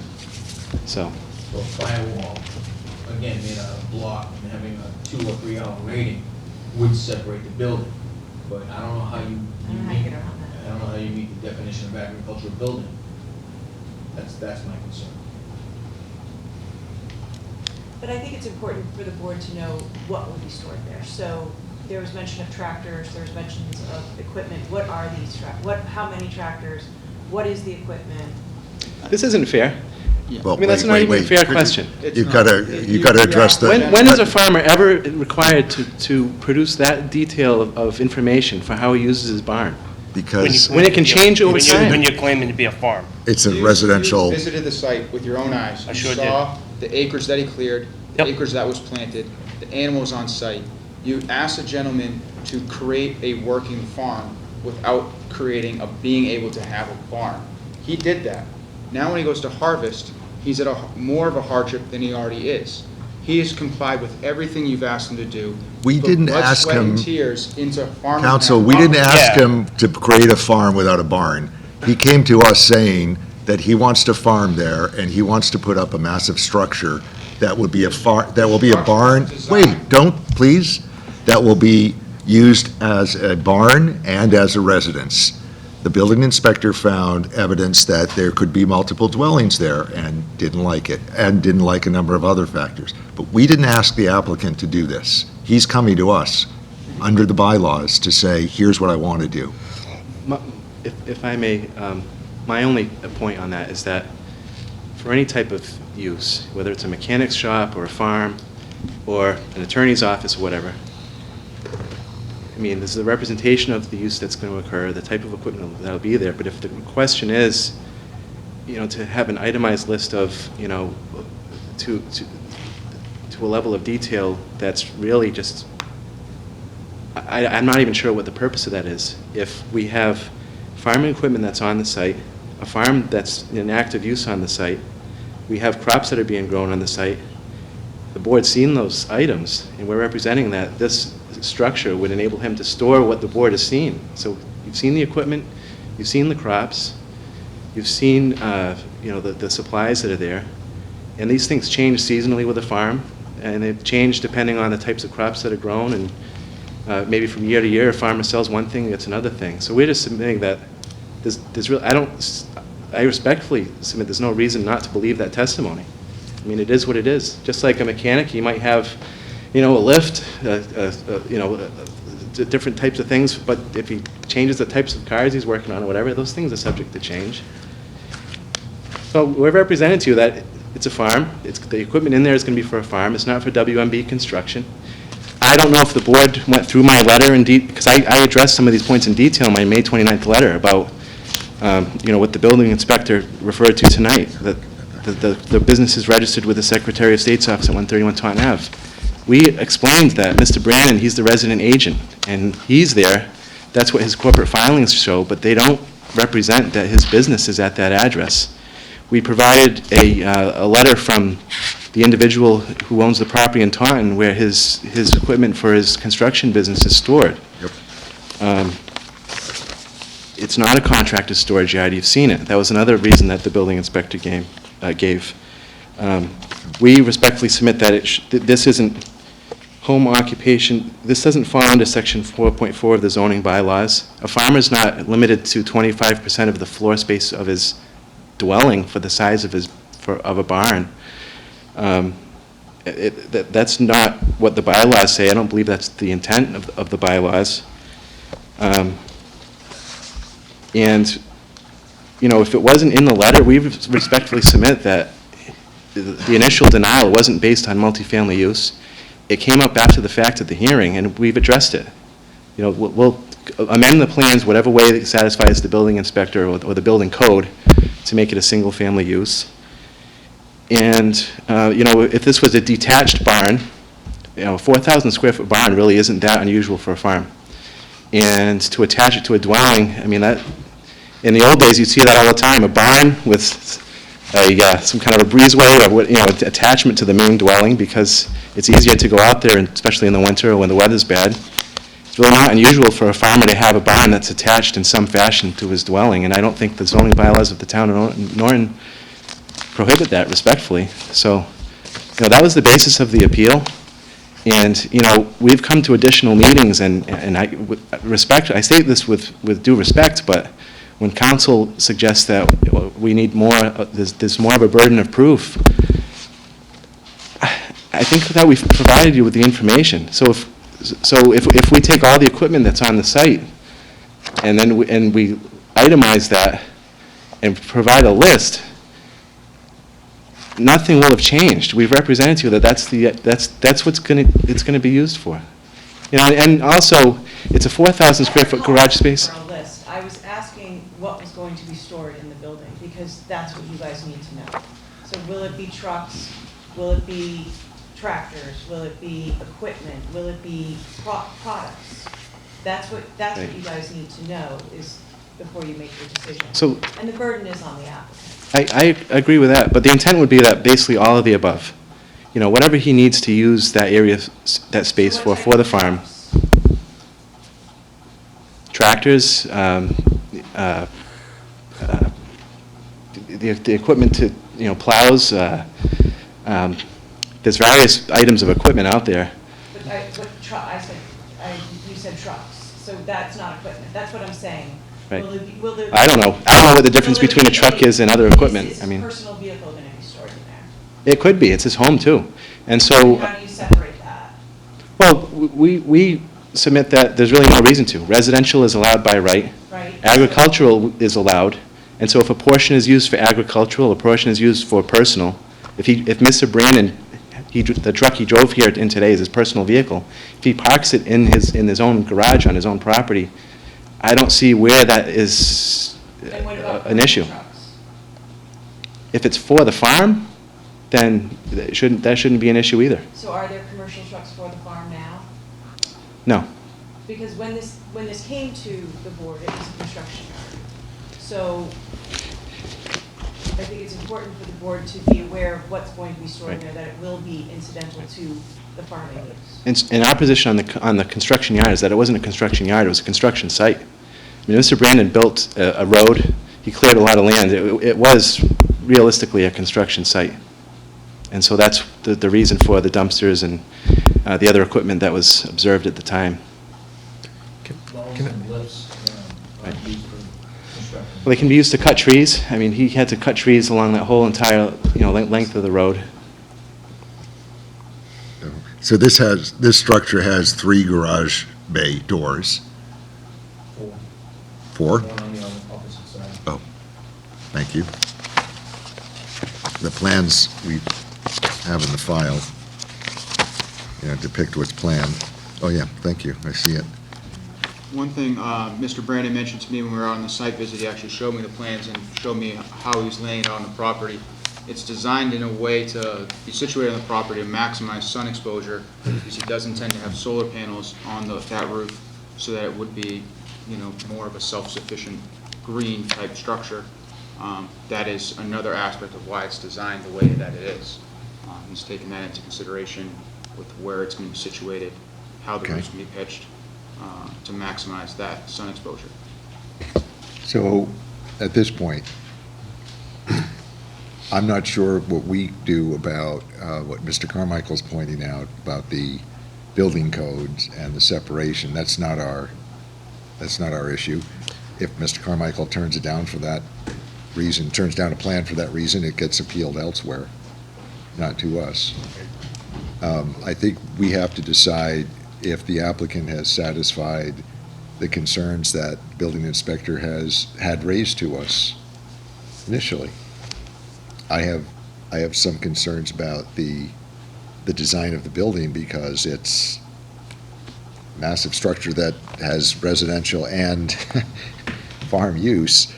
Has there been any thought to two different structures that would more align with what Norton is accustomed to, a house and then a barn? The reason for this is that it was more cost-effective for Mr. Brandon. That basically this design was something that, for the amount of space, that's you know, the 2,750 square foot dwelling and the attached 4,000 square feet of space, that this design was what he could get the best deal on, basically. So it's really out of economic considerations. And he doesn't have any abutters that can see this. It's situated in the rear, and so you know, he's done some nice landscaping along the front. His intent is to keep this space private. So in terms of some type of aesthetic concern, this area is really screened from abutters, and the abutting properties are built on. So the land in the back is landlocked as far as we know, and the houses in the front are already built. So really, the situation shouldn't change. So we submit that the appearance of it really shouldn't be a factor that concerns anyone. Going to be open to the public? What he wants to do eventually is have a farm stand in the front. So just a farm, not like, you know, a lot of farms, you go in, walk, see the animals, go into the farm. I don't think that's the plan now. I don't know if, you know, someday in the future that would be considered, but it's not the plan now. Where would the farm stand be? That would be another structure, right? Right. He'd have to come back on that. It's not on the plans. It's not proposed right now. But There was a couple months ago It's that, commercial. Yeah, and that's a yeah, commercial zone. right. Yeah. Yeah, He do that, it. I think he had actually stated he was going to, if I remember correctly, he was going to do it in front. Because it's commercial. Yeah. yeah. The structure actually is on, well, looks like it touches the commercial zone, Right. but it's in the non-commercial zone, which is, what was it? R what? it's R60. Sorry? I believe it's R60. Okay.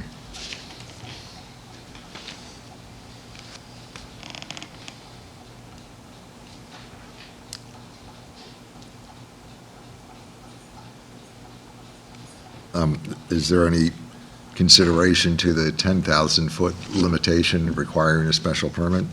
That was going to be my question. How many permanent structures will end up being on the property? If it's residential and he's submitting Well, not just residential, it's any structures. any structures, how many actual structures will be on the property? He did submit a plot plan showing the accessory structures and the proposed structure.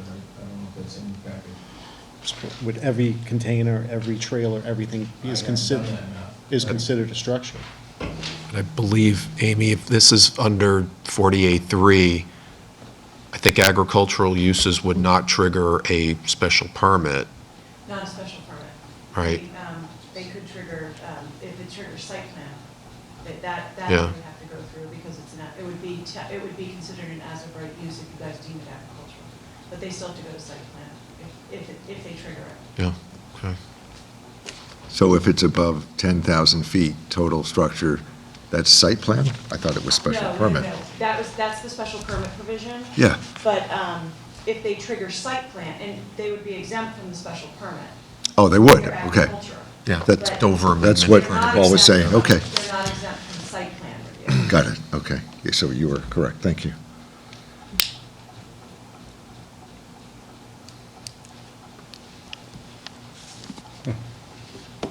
How do we deal with it? A finding, what would this be? A yeah, so finding what do that we- conditions have been satisfied?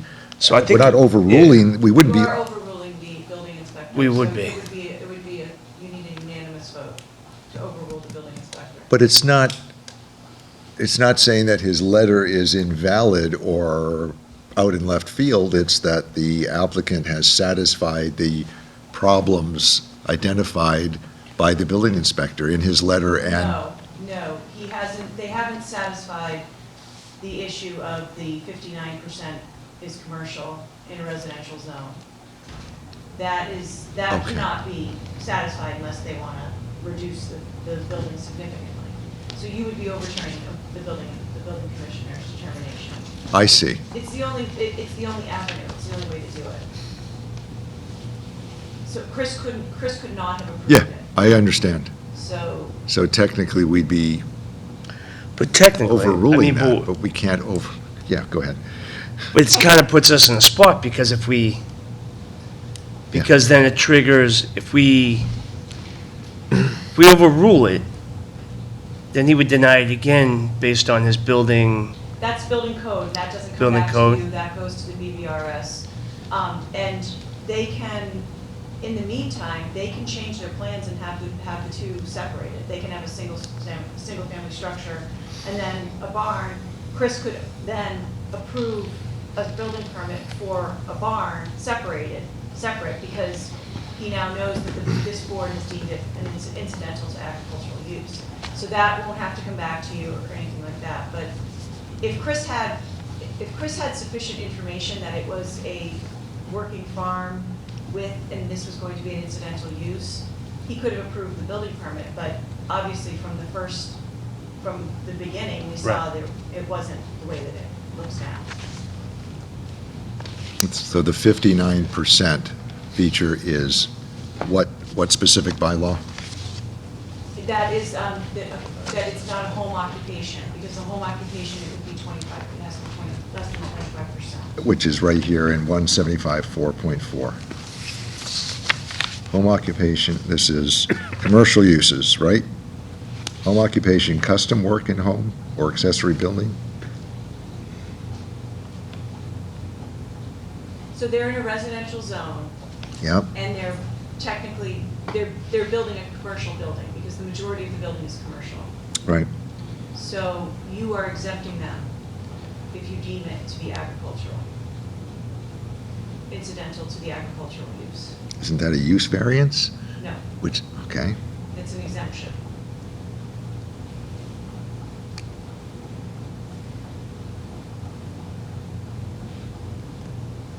And specifically, home occupation, custom work in home or accessory building by resident with no more than one other person regularly employed and not more than 25% of floor area regularly devoted to such use, and there is no exterior storage or display of product, material, or equipment. That's allowed as of right in an R60. So, can I comment on this specific issue? Yeah, So our position is that it's not reasonable to interpret this to apply to farms, because farming is allowed as of right in all residential districts. And so, and the bylaws do even, at one point, they refer to a farm with a resident proprietor, so it's contemplated that a farmer might live on his own property. And so, to say that a farmer can only have a space that's 25% the size of his home and no exterior storage of products, materials, or equipment, it just seems like it just doesn't fit with a farm. so you're saying it's not a commercial use at all? No, you're not making a statement as to what it is at all, right now. You are overturning the building inspector's determination, denial of a building permit, because the building inspector determined that it was a home occupation, and it doesn't fit into the category of home occupation. Okay. He determined it was a home occupation because it was, at the time, Right. he determined it was a contractor's yard. Got it. That Now- makes more sense to me. if this board thinks that the elements of 48 Section 3 have been met, then it's exempt from zoning. No matter what it is, it's exempt from zoning if you guys feel that whatever's being built will be incidental to the agricultural use of the property. So we could keep building, basically?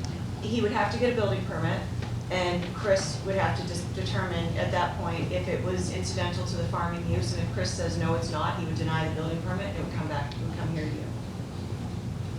Chris can also require reasonable controls, such as setbacks, things like that that are reasonable. You know, you can't put 4,000 square foot Right next to building it. right next to, on a lot line, right next to the lot Right. line. Things like that. There's case law that goes through what's reasonable, what's not. Site plan review is reasonable. But, yes, so that would then be up to Chris to determine if whatever they come in for, whatever they apply for is incidental to the agricultural use. For example, if you wanted to build a permanent structure to house the cows or the pigs or the chickens, that would be something that would come to Chris, and he would determine that it's used for pigs or Well, whatnot. we've got the containers out there. Correct, I was just Isn't- saying, in a future example, future building on site. Future Are those containers subject to permits now? I mean, We really don't have a good definition of containers or intermodal yeah, storage units, which is what they are. We have something in there from trailers and mobile homes. So what I saw on site were trailers, and I did see a mobile home, an RV, so that was a citation, a violation that I outlined in my original denial letter. So we don't have a clear definition of what these are, if these intermodal storage units that are being used for the accessory buildings are even allowed. So we've disavowed them on other plots. Some people have them, most people don't, so. The other thing is that often with these types of things, they are temporary structures, and so they still need a building permit, and they're only allowed to be there for a certain amount of time. Right. And that has nothing to do with zoning. okay, thank goodness. I thought that was zoning, but okay.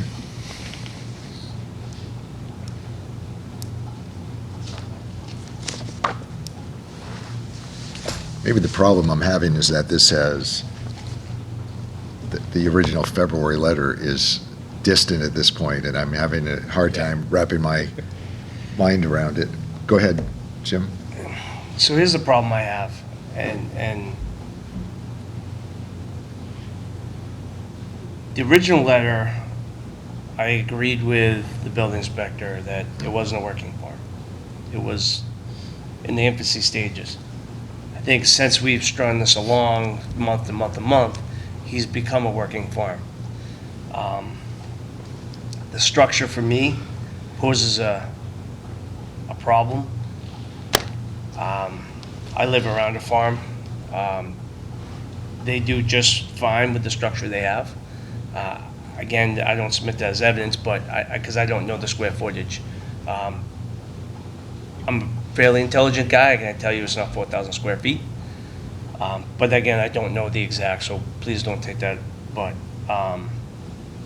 he has no plans right now to expand what he already currently has that we saw the other day. I think it's, in my opinion, that he doesn't need that big of a structure for what he has. You mean the Yeah. commercial portion of it, or Commercial the portion. farm portion of it, whatever you Correct. want to call it? And I have concerns, despite what he's testified to, that he doesn't switch back the other way with that commercial property being registered to that location. That's my concern with having that structure that big. He can, without us knowing, go back to that And store other things. and store other things there. That's my concern. That's what I'm struggling with. And I don't want to approve, I don't want to say he can't build something. I wish it was just smaller.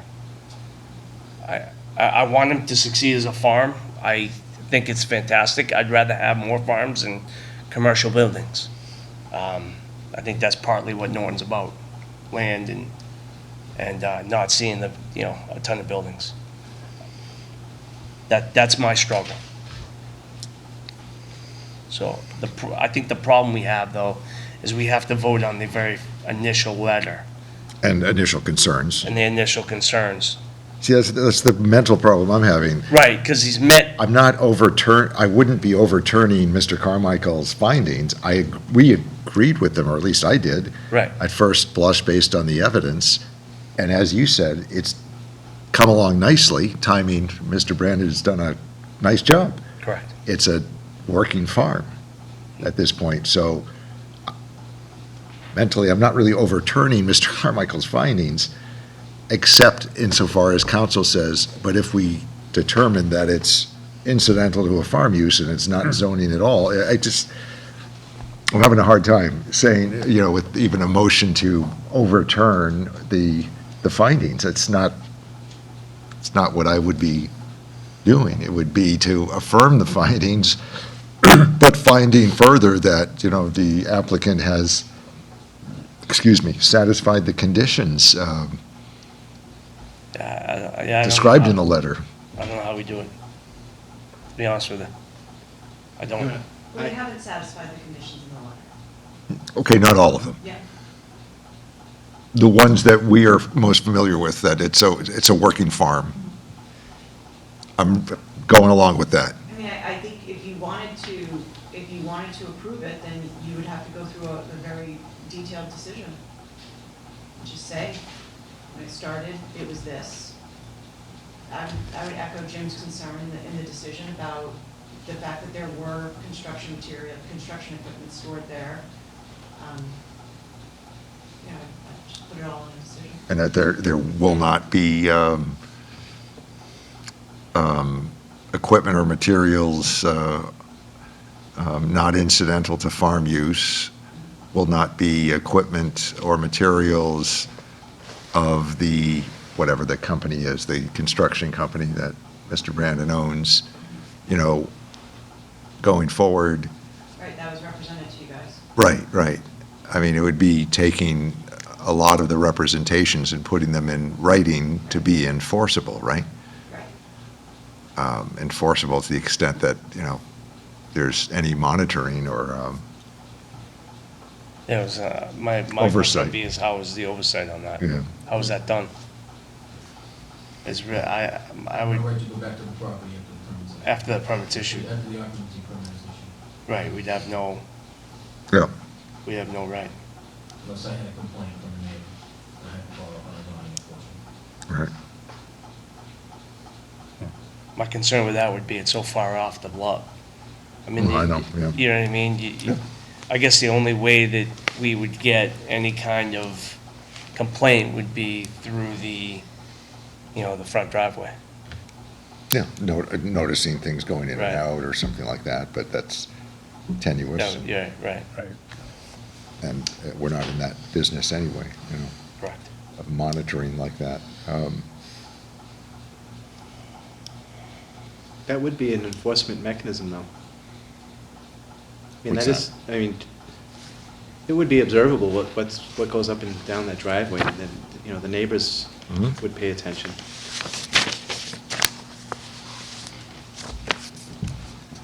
And what council, I think, is saying is that if we find this to be incidental to farm use, the 59% issue goes away.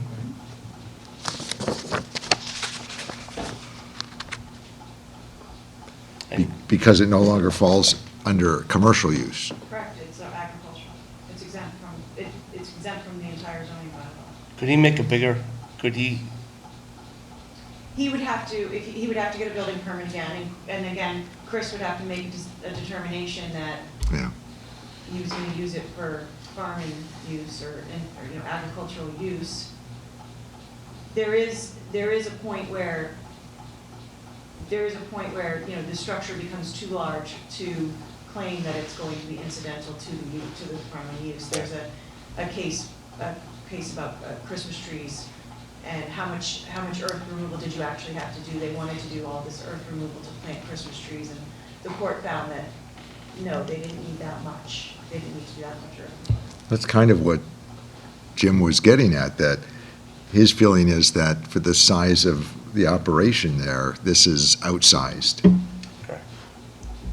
I don't know how we would base that, other than your feeling. Yeah, again, that's just me as a person, as a, Yeah. um, Informed citizen. Right. yeah, a citizen, I guess, yeah. Yeah.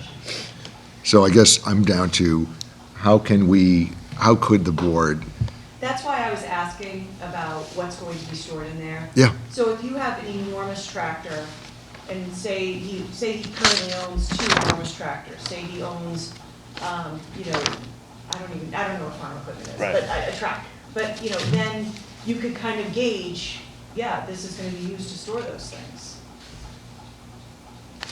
I mean, there was at least one tractor out there, and then there was a junk tractor. Tractor up, they could fit between desks. Right, that's what I was gonna say, it's a fairly, Be a large combine. it's not a large combine. Yeah, It was it'd be something out in the it was a Midwest. small, it was a large garden tractor, a large garden tractor. I don't know the sizing or anything either. And I would still struggle with, the structure could not be in place in human habitation. You're still, yeah, I would still struggle with that. even if it were a farm use, but Absolutely. that's not our, No. that doesn't come, back. yeah, no, I understand. We appreciate you bringing that up, because it's a building code issue we'll have to look at. Sure. I'm willing to work with you, firewalls and sprinklers or whatever, separation distance. I'll show you the code and we'll try to work it through, but I'm still gonna struggle with that. I'm just throwing out how can we say that he hasn't represented to us that it's going to be used for incidental to farm use? We observed one tractor, though it's a, moderate-sized tractor, it's not a combine, that's a good thing to compare it to. Certainly, you don't need this kind of space to store that, but attachments to it, plows, rakes, I don't know what the equipment is called. I can see that taking up floor space. I don't know what he has or will have. So how can we say, based on evidence that, gee, we don't think it's going to be used for farming? Yeah, you could have seed, I don't- irrigation equipment, fencing. I don't think that we have anything to go on for that. Just to say, well, you were bad, pardon the expression, you were non-conforming before, so we don't think we can trust you to be conforming going forward. I mean, all we can do is put conditions in and say, Right. this is what it's going to be based on. I'm still struggling with a vote to overturn the building inspectors, that's not, I have to look at that letter very closely, and maybe we overturn one aspect of it, or we say, having had numerous hearings, having had a site visit, by 2 members and the building inspector, we find that we overturn the aspect of the building inspector letter that this is at present time a commercial use, though it might have been at times preceding his letter.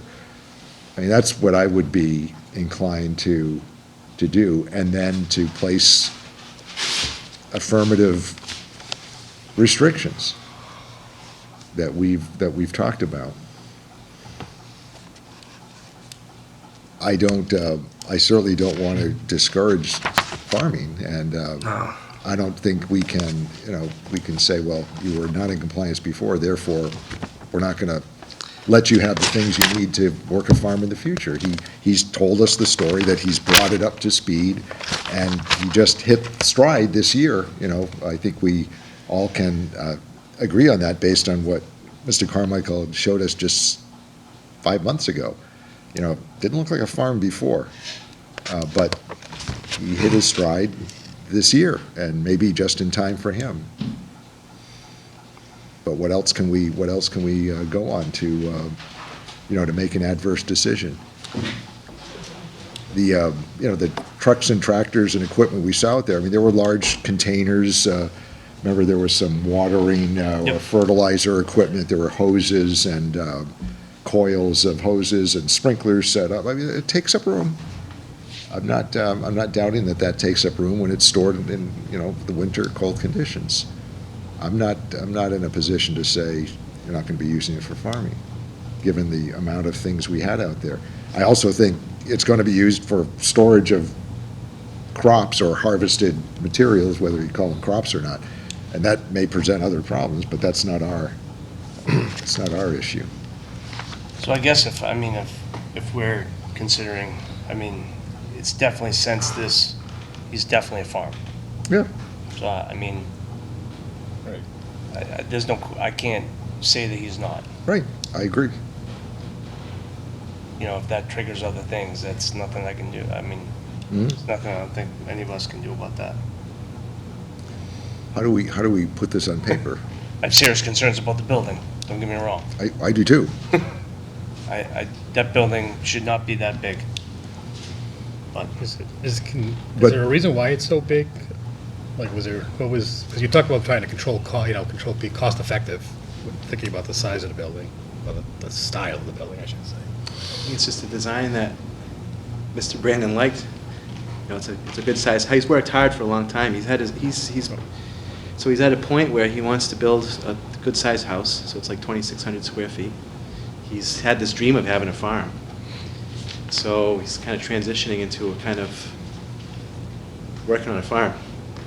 So, it's a good size, so whatever he does with the acreage he has, it can handle that, and it's a good size dwelling space, and it'd be a nice place to live and have a farm that he works on. I know one thing, Doesn't came up need- when we were out there, you talked about, with me specifically, was the solar panels and having a well and having septic and having crops and animals and a self-sufficiency in a sense of the structure. He talked about, his daughter and being out there with his family and being able to, farm the land, develop the land. And one thing I think to keep in mind when you're thinking of the size of the structure that he's proposing, right now he's at a fraction of capacity. It's still in its infancy. He's got 4 acres cleared, he only has about 2 planted, and then you saw the size of that land, and if he does continue down this path on what he's done in this past year, can compound that on top of each other, whether it's the animals, the plantings, that space it seems big when you think of 4,000 square feet, but I'm just thinking of where I used to live in Bridgewater on 104 was the Sugar Hill Dairy Farm. on the right. And in that farm, it's all cleared, you can see it, so it feels so large. And you look at the farms, and they have multiple buildings, and if you add those up, you're probably tens of thousands of square feet, not 4. So 4,000, when you think about it, I think we all think of square footage in a home, and that sounds massive. But when you're thinking of what he's going to be storing in there, and the pure acreage he's going to be harvesting, I think that should bring some of it into, conception for you. Can I ask Mr. Carmichael, building inspector, what are some of the features that we could say make it a single dwelling rather than multiple dwelling units? Was it 2 kitchens or? Eliminate the kitchen on the second floor would make that a single-family dwelling. Was that the main That was- problem that you saw? Yes. So a dwelling unit consists of cooking, sleeping, and bathing facilities. So elimination of the cooking, so it's elimination of the kitchen up there would satisfy that. And what was the issue with the separate egress or non? It was from the garage on the second floor, there was a separate egress sign right in the garage. So if we're going to go to a firewall situation, all these doors and openings would have to have certain requirements. So if it's a 3-hour wall, it would have to be a 2-hour door, an hour wall, 45-minute door, so on and so forth. So we'd have to work through that. But I'm still going to struggle with the agricultural building, no dwelling. We're going to have to work through that. When it comes to the design,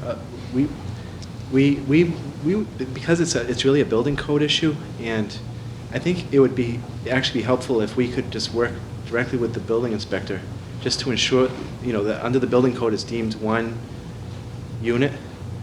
What I mean is I know single-family homes that have a show kitchen. I didn't know that made it a two-family. That's the kind of thing we'd like to work with the building inspector on, if we could, if we just would be, so if the board limits it to single-family occupancy. Yes, and. And then we would have meaning- to go to the building inspector and have a plan for under the building code that is a single-family design. What's wrong with saying, Is that I'm okay? asking Right, continue. with some features to be written into a decision, saying that it shall You be can't a single, define building No, but can't we do a contingency that it meets? Single the dwelling building unit inspector's- standards, including the elimination of the featured or shown depicted kitchen on the second floor. That's one thing I would be comfortable including. That's why I was asking, are there other features, I don't know if we have to get that specific, though. Can't we just say, single dwelling? no, can't we just say a building that Meets the requirements. meets the specifications that satisfies the building inspector For a single-family dwelling. Just a for a single-family dwelling? Yeah, okay. You know what I mean? Like, and then Single dwelling unit, 'cause that's- that would allow them to go to you, and then you Okay. place whatever restrictions that you deem. So we don't have to get specific with the kitchen Right. egress or anything. Yeah. The definition of dwelling unit specifically states kitchen, so. Okay. So if you say single dwelling unit,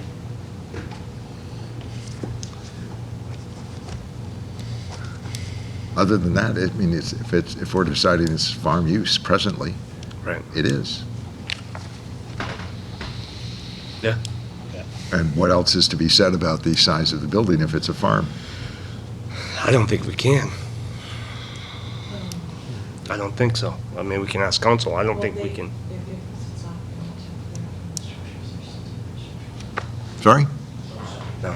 we were talking about the trailers, they're temporary structures, so they wouldn't be, Chris has to deal with that. But if we say it's presently farm use, That's building code.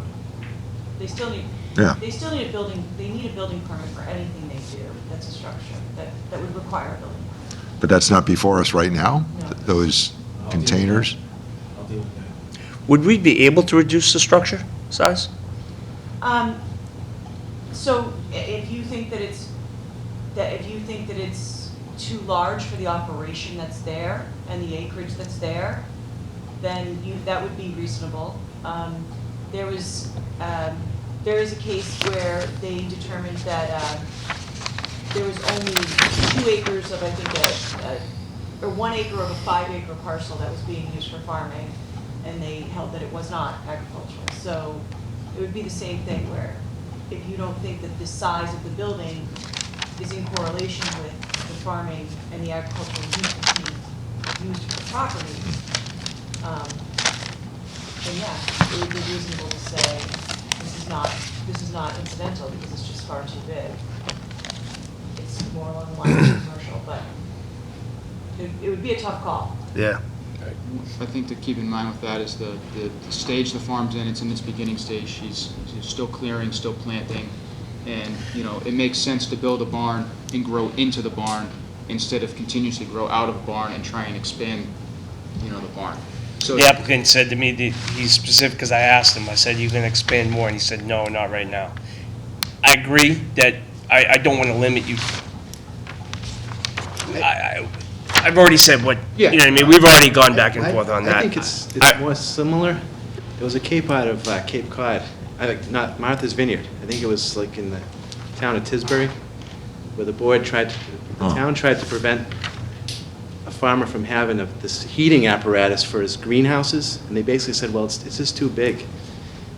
And the court basically came back and said, it's not, I mean, if it's for farming, I mean, that's really what the issue is, and if the farmer decides that that's the size, you know, tank to store fuel and That this he heating needs. apparatus for his greenhouse, then it's part of the That's farm. different, that case also stated that the Martha's Vineyard Commission would be regulating it, so it's a different Yeah. situation. I'm just submitting that. But the I mean, point it's is not that, are unreasonable, we disagree. in this proper seat to manage, Yeah. size of things? and- What I'm trying to do is work with you. I understand. You understand, like,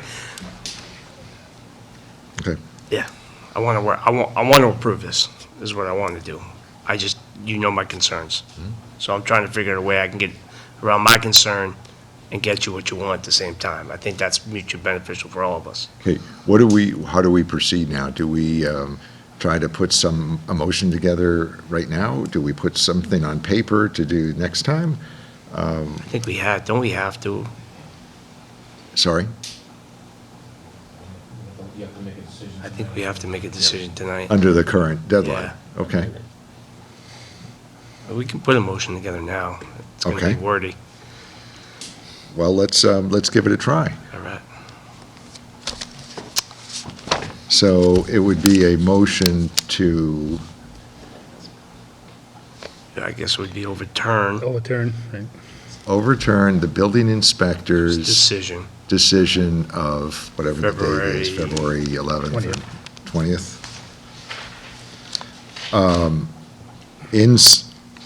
Just suggesting, insofar as conditions at the locus now satisfy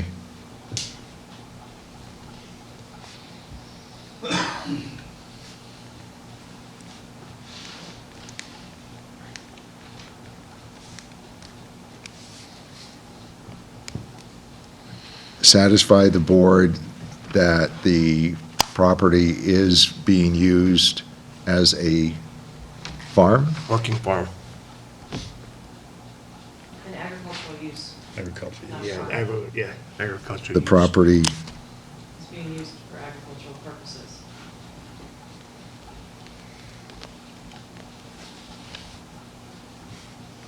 mhm.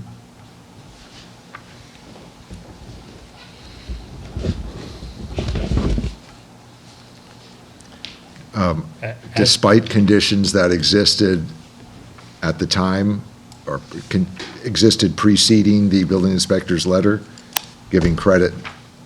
Yep. Yep.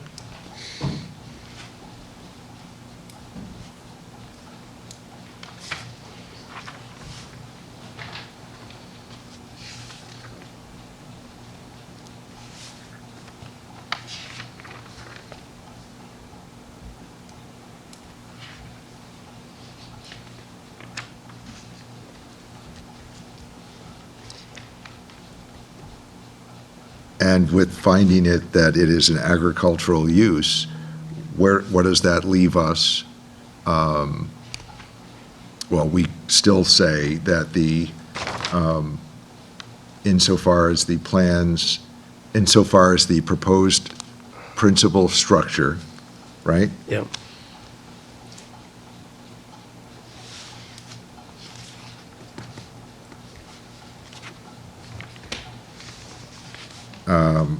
Shall be used as a, Single dwelling unit.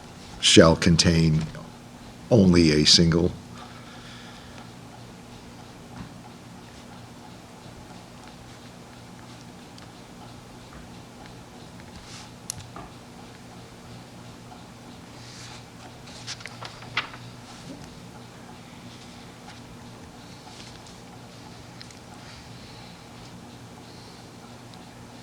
In addition to, In addition to these findings, In- or, no, I'm talking about the structure. oh, A single dwelling unit in addition to other space being dedicated to agricultural use, incidental, Incidental to the agricultural use.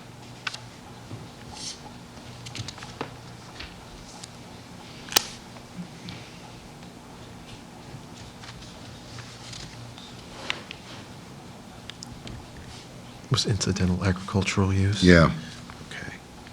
yeah, I'm going to, so we can compare.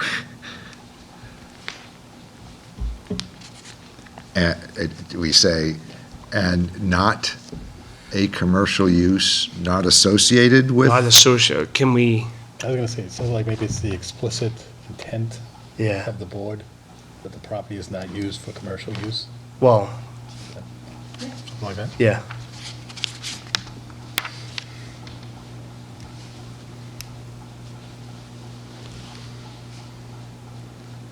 The residential portion of the property Right, the residential portion of the property. is not to be used for any other commercial use. Because remember, half of it's commercial. yeah. Oh, Oh, I think you meant the building. I wasn't thinking of that either. That the property, yikes, Yeah, I know. that the this is- property, the structure existing in the residential zone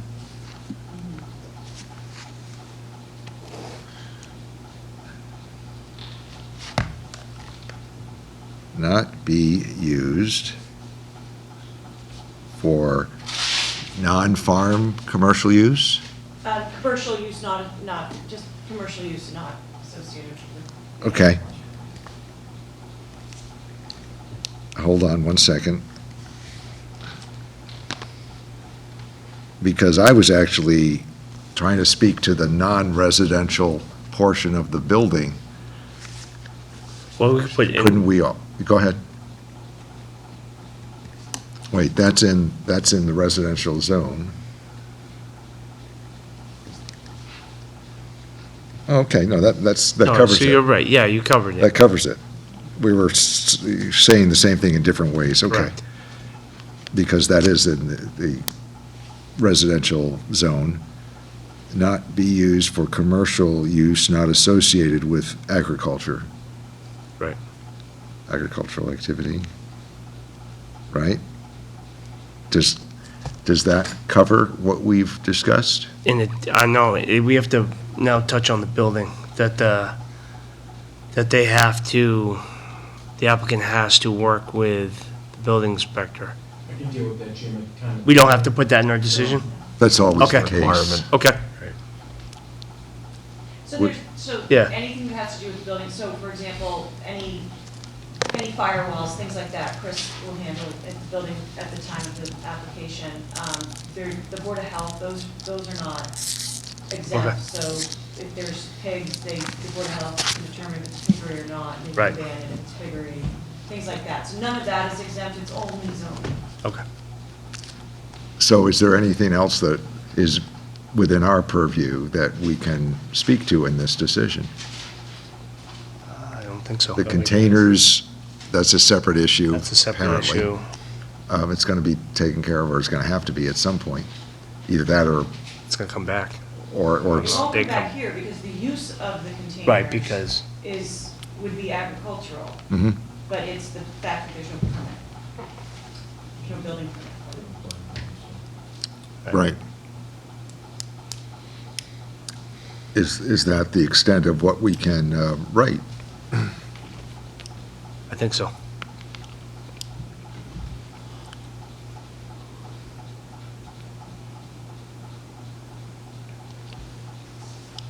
That means that they can go in with these plans to Chris, or some different plan to Chris, and they could get this building with the restriction only that it's one single-family Single dwelling. family, right. And that we're saying the rest of it is farm use Farm use.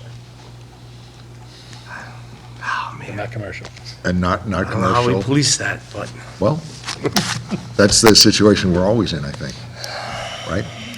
Again, as Chris said, it would largely be driven by Or observation, yeah. observation. yeah. But Norton is I full mean, of yeah, properties right. that are in the woods and, Yeah, I mean, I don't know how you can police any of that. I mean, Right. I have a shed in my yard, and if I move it over 3 feet, Right.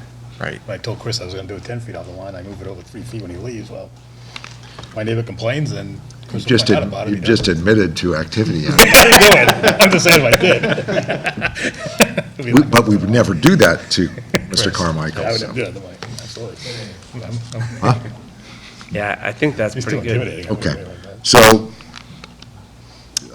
suggesting a motion that the zoning board of appeals overturns the building inspector's findings of February 2019 insofar as conditions at the property now satisfy the board that the property is being used for agricultural purposes despite conditions that existed at times preceding the building inspector's Letter. letter, insofar as the proposed principal structure shall contain only one single dwelling, one dwelling unit, in addition to other space being dedicated and that other space shall be dedicated to incidental use associated with agricultural use. Clean up the English as we go, so it makes sense. It being the intent of the board that the property existing in the residential zone portion of the property not be used for commercial use, not associated with the on-site agricultural activity.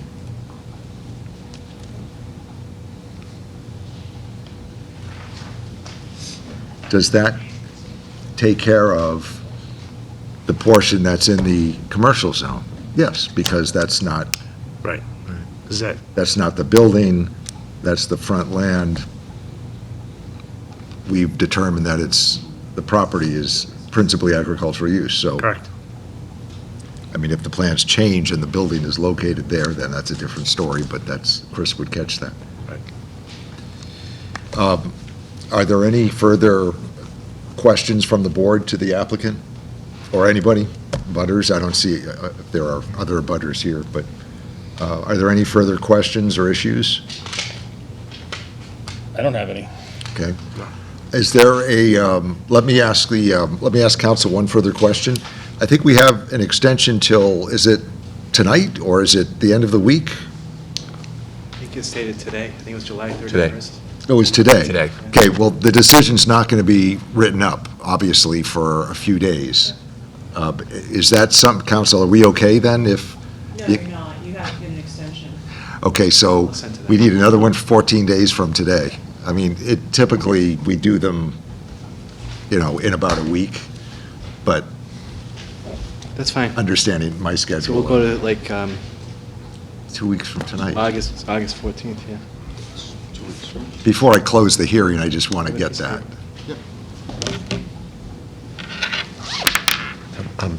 Just clarification on the language, where we talked about dedicated to, or for incidental agricultural use. Can we back up? So we said, in addition to other space being dedicated, To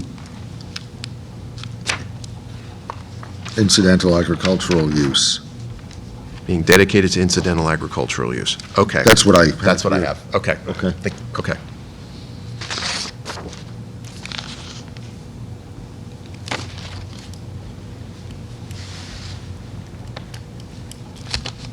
I thought we had to render a decision within the 100-day rule. I didn't know it had to be reduced to paper and everything else, but you're saying to be safe. So it's actually, you should always go by that rule, but for variances, the final action is not to file a decision of special permits, it is the special permit. Oh, my God. Is August 14th? Just to make okay? things more complicated. Exactly. We'll have it, I think by then. You'll have it by then? Okay. Yeah, we'll start working on it. Just do it with the 14th. August Think 14th. about It's that. okay. It's 2 weeks. We have to do it within 2 weeks from the hearing anyway. I think it's 14 days. That would be from the 14th. rendering the decision. So, I Yeah. mean, that's just the deadline we operate under. Right. We'll get it done, before then. But I'll try to get Since it to you we've- this week. Yeah, and I have my notes to compare to yours, so. Right, I think we'll have to figure out the structure of the rest of the decision, but Right, right. can we keep it Be able simple? to do that. Yes, yes, absolutely. Okay. Oh, that's right, marking the meetings, each of the meetings. Do we have to? We can ask, Yeah. we've done that, We have but the minutes for all of it, so. it's been every meeting since the beginning. I waited to respond to you until it was after. We can ask Amy how to structure that. It's Yeah. been a little formalistic the way we've been doing it, actually. But let's get this out of the way Yeah. first. So we have them and then the motion for. Right. Yeah. Okay. I thought it was gonna be a quick meeting. I thought I was going to miss it. I only saw 2 agenda items. I said, we'll be out of there. You slowed things down knowing you'd You show. want to be here. Oh, I tried. No, believe me, thank you. I was surprised to see, I didn't recognize you. I said, Look, I wouldn't normally show up like this to a meeting, so I That's your- apologize. I thought you were Larry Bird. Mr. Chairman, I guess you'll have to designate who's. Yeah. We're going to do that now. Thank you. So, Writing okay? yeah, I'm sure. I Yeah. don't care. You have it in writing, yeah. No, here, I've been handed from applicant's counsel, Mr. Costa of Ray, 131 Taunton Ave, appeal of building inspector's decision. Petitioner William Brandon assents to an extension of the time for the board to act to August 14th, 2019, in the above reference matter, Matthew J. Costa, dated tonight. Is there a motion to accept this extension? I'll make it a motion to accept the extension. Is there a second? I'll second. Mr. Tenori seconds it. All those in favor of accepting the extension, adding that to the file? Aye. Aye. Aye. Then the motion that was on the floor, did that get a second already? That wasn't a motion. Does somebody want to make the We didn't get motion? a first on it Well, either. do you have to designate the? Yep, thank you. I will, for the record, designate Mr. Tenori, myself, and, Mr. Wren, was it David? yes. No, I'm sorry. David, yeah. But who's the regular and who's the alternate? I believe I'm the regular. Oh, yeah. I had it backwards. Okay. I don't know how you slipped into that. No, I had I was it there a year backwards before in my you. I have mind. no idea. It's because the expiring terms Yeah. and filling the terms there. Okay, we're the voting members. Is there a motion then on the motion as recited into the record? I will make said motion. Okay. Is there a second? I will second that motion. Is there any further discussion? Nope. No. I should probably, for the record on this one, first hold that and make a motion to close the public hearing. So we haven't done that. We'll go through all the formalities just for the heck of it. Is there a motion to close the public hearing? I'll make the motion to close public hearing. I will second that motion. All those in favor? Aye. Now the motion that has been on the table twice before. All those in favor of that motion as recited in the minutes and as our able director, Mr. Paul, will set forth on paper for us. All those in favor of that motion? Aye. Aye. Aye. That's a run-on sentence. It's a real run-on sentence because this has been Legal run-on it's been a sentence. run-on meeting, but we've accomplished something. Thank you, Mr. Costa, and thank you, Mr. Brandon, for getting through this with us. Appreciate it. I think, the board wishes you the best of luck and best intentions with the operation. But we will expect that the bylaws be adhered to, and Mr. Carmichael will take action on the actual plans going forward. All right? And we'll write this up and get it out as soon as we can. Thank you very much. Thank you. Thank you. For the record, I should have introduced Attorney Gay as well. He was at the... We met We met at the site visit. a couple weeks ago, yes. Well, thank you very But much. for the record, their full name is, Thomas Gay Jr. thank you for our minutes. Thank you very much. Thank you. Good luck to you. Thank you. Thank you, have a good night.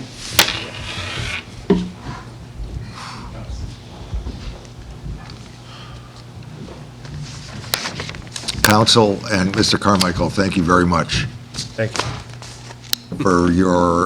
for getting us through that, but also, Mr. Carmichael, for the detail that you put into it. Obviously, we in no way are doubting the observations that Mr. Carmichael made or the enforcement that he brought to our attention. And, the formality of overturning, quote unquote, we did it in the fashion that we had to do it. We appreciate your attentiveness. Thank you for the comment. What's next on the agenda? Minutes. Council, one quick procedural question. In writing up a decision that's gone on over several meetings, as this one has, 5 meetings maybe, do we have to, in the decision, note each time, on the night of blah, blah, blah, opened, discussion was had, closed, so continued to the next meeting? What you should do is you should list every meeting, and then when there was, if there's just a meeting where it was continued and no testimony was taken, you just put no testimony taken. But I can work with Paul on a sample decision, Okay. just like we did with the site plan Yeah. board. I can do Yeah. one. And then in this as I said, in this decision, I think it's important to go through the fact that when you guys first looked at this, it was a construction yard, and Agreed. Well, we all have, agreed we to have that. the minutes for all the Yeah. meetings, Yeah. which probably could modify those Yeah. and. That's true. We could take a portion of each one, Right, just to because that'll build the summarize. case. But you do recommend including something like that in the decision, I do, so. because you did make findings. Yep, So you made findings throughout this hearing. okay. So I would put them in the decision, and then that helps when, you know, in 10 years when Yep. none of us are here. It helps the next group. We're not going to be here? Who knows? Maybe I should have said 20 years. Yeah, 20 would be safer. Thanks very much. All right. You're all free to go, except we're not Yeah, yet, we're not. quite yet.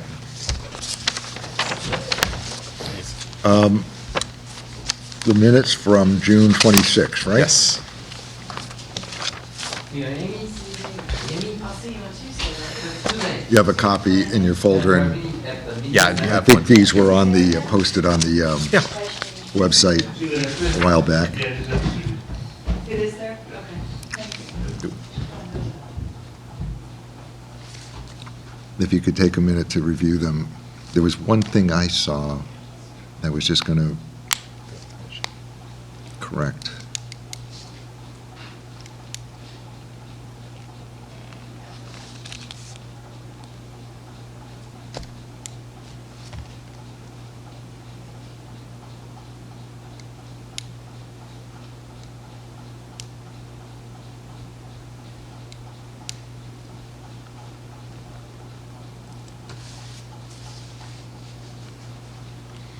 I'm going to suggest changing in the first 34 Elm Street, Mr. Wozniak recommends, as these thresholds may trigger. Or, I guess council said, no, it may trigger, Okay, may trigger, right. okay. A site plan review. Yep, that's all.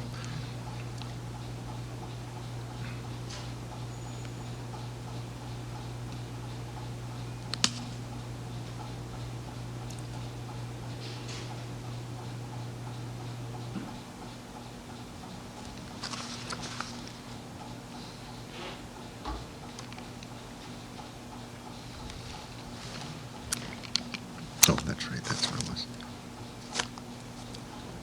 I'm just gonna, I'll just do this tomorrow, including those from his brothers.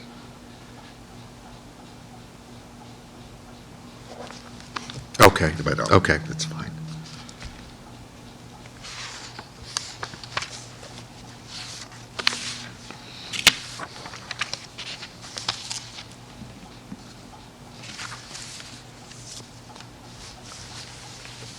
If there's there are just a couple of typo edits, but if they're good in form and substance, is there a motion to accept? I'll make a motion to accept the meeting minutes of June 26, 2019. I'll accept. I mean, I'll second, sorry. All those in favor? Aye. Aye. Aye. So I'll just make the couple small edits and sign them and Okay. I can send them to PDF you them. too. Yeah, okay. Well, we can just get that done quickly tomorrow. And Yeah, and then I've got to get going on, I'll get going on. the May 29. Well, yeah, that's just going back and basically I taking forgot the what the decision detail It was, was taking right. the decision language and making that the motion. Is that The so? motion that went into the decision, that's what it was. Okay, I actually couldn't even remember when it came up today, but, yeah. Yeah, when I went, look back at Okay, notes, fine. Yeah, are there any bills and warrants? no. Is there any other business to come before the board? No, Everybody happy? happy and tired. Thanks very much for plowing through. A couple of, I think, new situations, when you think about it. But we gave him good But consideration. it's not cut and dry. Not cut and dry, either one, Cut and dry. right? But What we did get, it was neighbors talking to each other and working with each other. Which is- And it's still to be worked out. Still to be worked We don't out, know but- how it's going to resolve, but I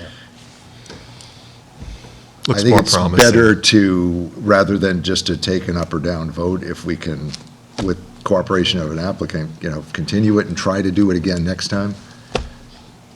Get something done that way, maybe. We'll see. But thanks very much.